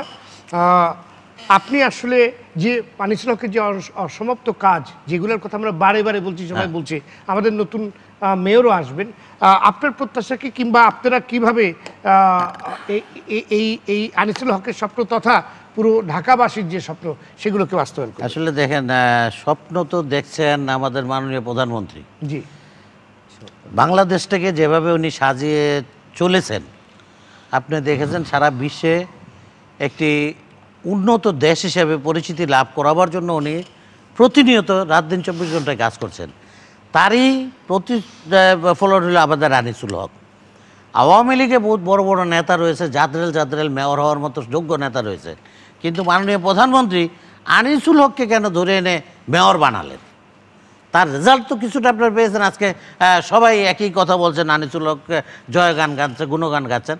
এই গুণগানটা আসলে মাননীয় প্রধানমন্ত্রীর গাইতে হবে, কারণ মাননীয় প্রধানমন্ত্রী বুঝেছিল যে আমরা কিন্তু আপনারও গুণগান গাইতে চাই। একটু জাস্ট আমি বলছি জি। যে আনিসুল হককে নিয়ে আসছিল ঢাকা শহরকে সাজাবার জন্য, ঢাকা শহরের নগরবাসী যে শান্তিতে একটি স্বাস্থ্যসম্মত পরিবেশ আমাদের হাতে অল্প সময় আছে, জি। হ্যাঁ দেওয়ার জন্য, এবং আগামী দিনে যে মেয়র আমরা আশা করছি মাননীয় প্রধানমন্ত্রী বুঝে শুনেই আমাদের আতিকুল ইসলাম সাহেবকে উনি আবারও উপহার দিয়েছেন নগরবাসীকে, যে আমরা আশা করছি উপহার যে দিয়ে ফেলেছেন, নির্বাচন পর্যন্ত তো অপেক্ষা করতে হবে। হ্যাঁ, আতিকুল না, আমরা চাচ্ছি যে আতিকুল হককে যে মনোনয়ন দিয়েছে, আমি মনোনয়নের কথা বলছি, আতিকুল হককে মনোনয়ন বেছে নিয়ে আসছেন, মনোনয়ন দিয়েছেন, নগরবাসী অবশ্যই বুঝে শুনে, যেহেতু জননেত্রী শেখ হাসিনা পারে, তার প্রতিনিধি যেই হবে সেও পারবে। যে আপনার কাছে কিন্তু, আপনিও কিন্তু গত 3 মাস আছেন, আরো সামনে কিছুদিন থাকবেন ইনশাআল্লাহ। আপনার কাছেও কিন্তু আমাদের প্রত্যাশা রয়েছে। আমি আমার প্রত্যাশা শুনুন, গুণগান আমরা গেতে চাই। আনিসুল হককে যে কর্মসূচিগুলি হাতে নিয়েছিল, আমরা সেগুলি একটাও থেমে নাই, নতুন কিছু যোগ করছি। আমি তো বলছি যে আমরা নতুন কিছু যোগ করছি নগরবাসীর জন্য, সেটা হলো নগরকে জলাবদ্ধ মুক্ত করা এবং নগরে একটি পরিচিতি, সেটি একটি হলে বিনোদনের নিশ্চয়ই টাওয়ার, নগরবাসী আপনারও গুণগান গাবে। বিনোদনের আমাদের টাওয়ার হাতে এবং একদম ঢাকা সময় গেট নেই। অবশ্যই ধন্যবাদ, হবে। ধন্যবাদ সবাইকে আজকে আমরা আলোচনা অভিভাবক শুরু মেয়র করার চাই। জন্য। এবং রাষ্ট্রের যে অভিভাবক, তার আস্থাভাজন লোক, এবং তাকে দায়িত্ব দিতে হবে যে এটাকে নগরকে সেইরকম ভাবে করতে হবে। ধন্যবাদ সবাইকে আজকে আলোচনা শুরু করার জন্য। দর্শক, ঢাকা উত্তর সিটি কর্পোরেশনের মেয়াদ শেষ হবে আগামী বছরের এপ্রিলে। এই অল্প সময়ে নতুন মেয়রের পক্ষে নানান সংকটে জর্জরিত রাজধানীর খোল নলচে বদলে ফেলা হয়তো সম্ভব হয় না, কিন্তু ইচ্ছা থাকলে এই অল্প সময়ে অনেক কিছু করা সম্ভব। তার দৃষ্টান্ত রেখে গেছেন প্রয়াত মেয়র আনিসুল হক। ডিএনসিসির জন্য আমরা এখন এমন মেয়র চাই, নাগরিক সেবা নিশ্চিত করতে যার সুনির্দিষ্ট কমিটমেন্ট থাকবে, যিনি সেবা খাতগুলো জনগণের দোরগোড়ায় পৌঁছে দেবেন, প্রতিটি ওয়ার্ডে স্বতন্ত্র সংকট চিহ্নিত করে সমাধানে বাস্তবমুখী উদ্যোগ নেবেন। রাজুক, ওয়াসা, ডেসা, ডেস্কো, তিতাসের বছর জুড়ে সমন্বয়হীন খোরাখুরি বন্ধ করে নগরবাসীকে ভোগান্তি থেকে মুক্তি দেবেন। নগরীতে একটি নাগরিক বান্ধব পরিবহন ব্যবস্থা গড়ে তুলতে কাজ করবে। সর্বোপরি প্রয়াত মেয়র আনিসুল হক রাজধানীবাসীর মনে যে বিপুল প্রত্যাশার বীজ বপন করেছেন তা পূরণে কাজ করবেন। দর্শক, আজ এ পর্যন্তই। আগামী সপ্তাহে আবারও ফিরে আসবো আমি সৈয়দ আশিক রহমান। সে পর্যন্ত সবাই ভালো থাকুন, সুস্থ থাকুন, সঙ্গে থাকার জন্য ধন্যবাদ।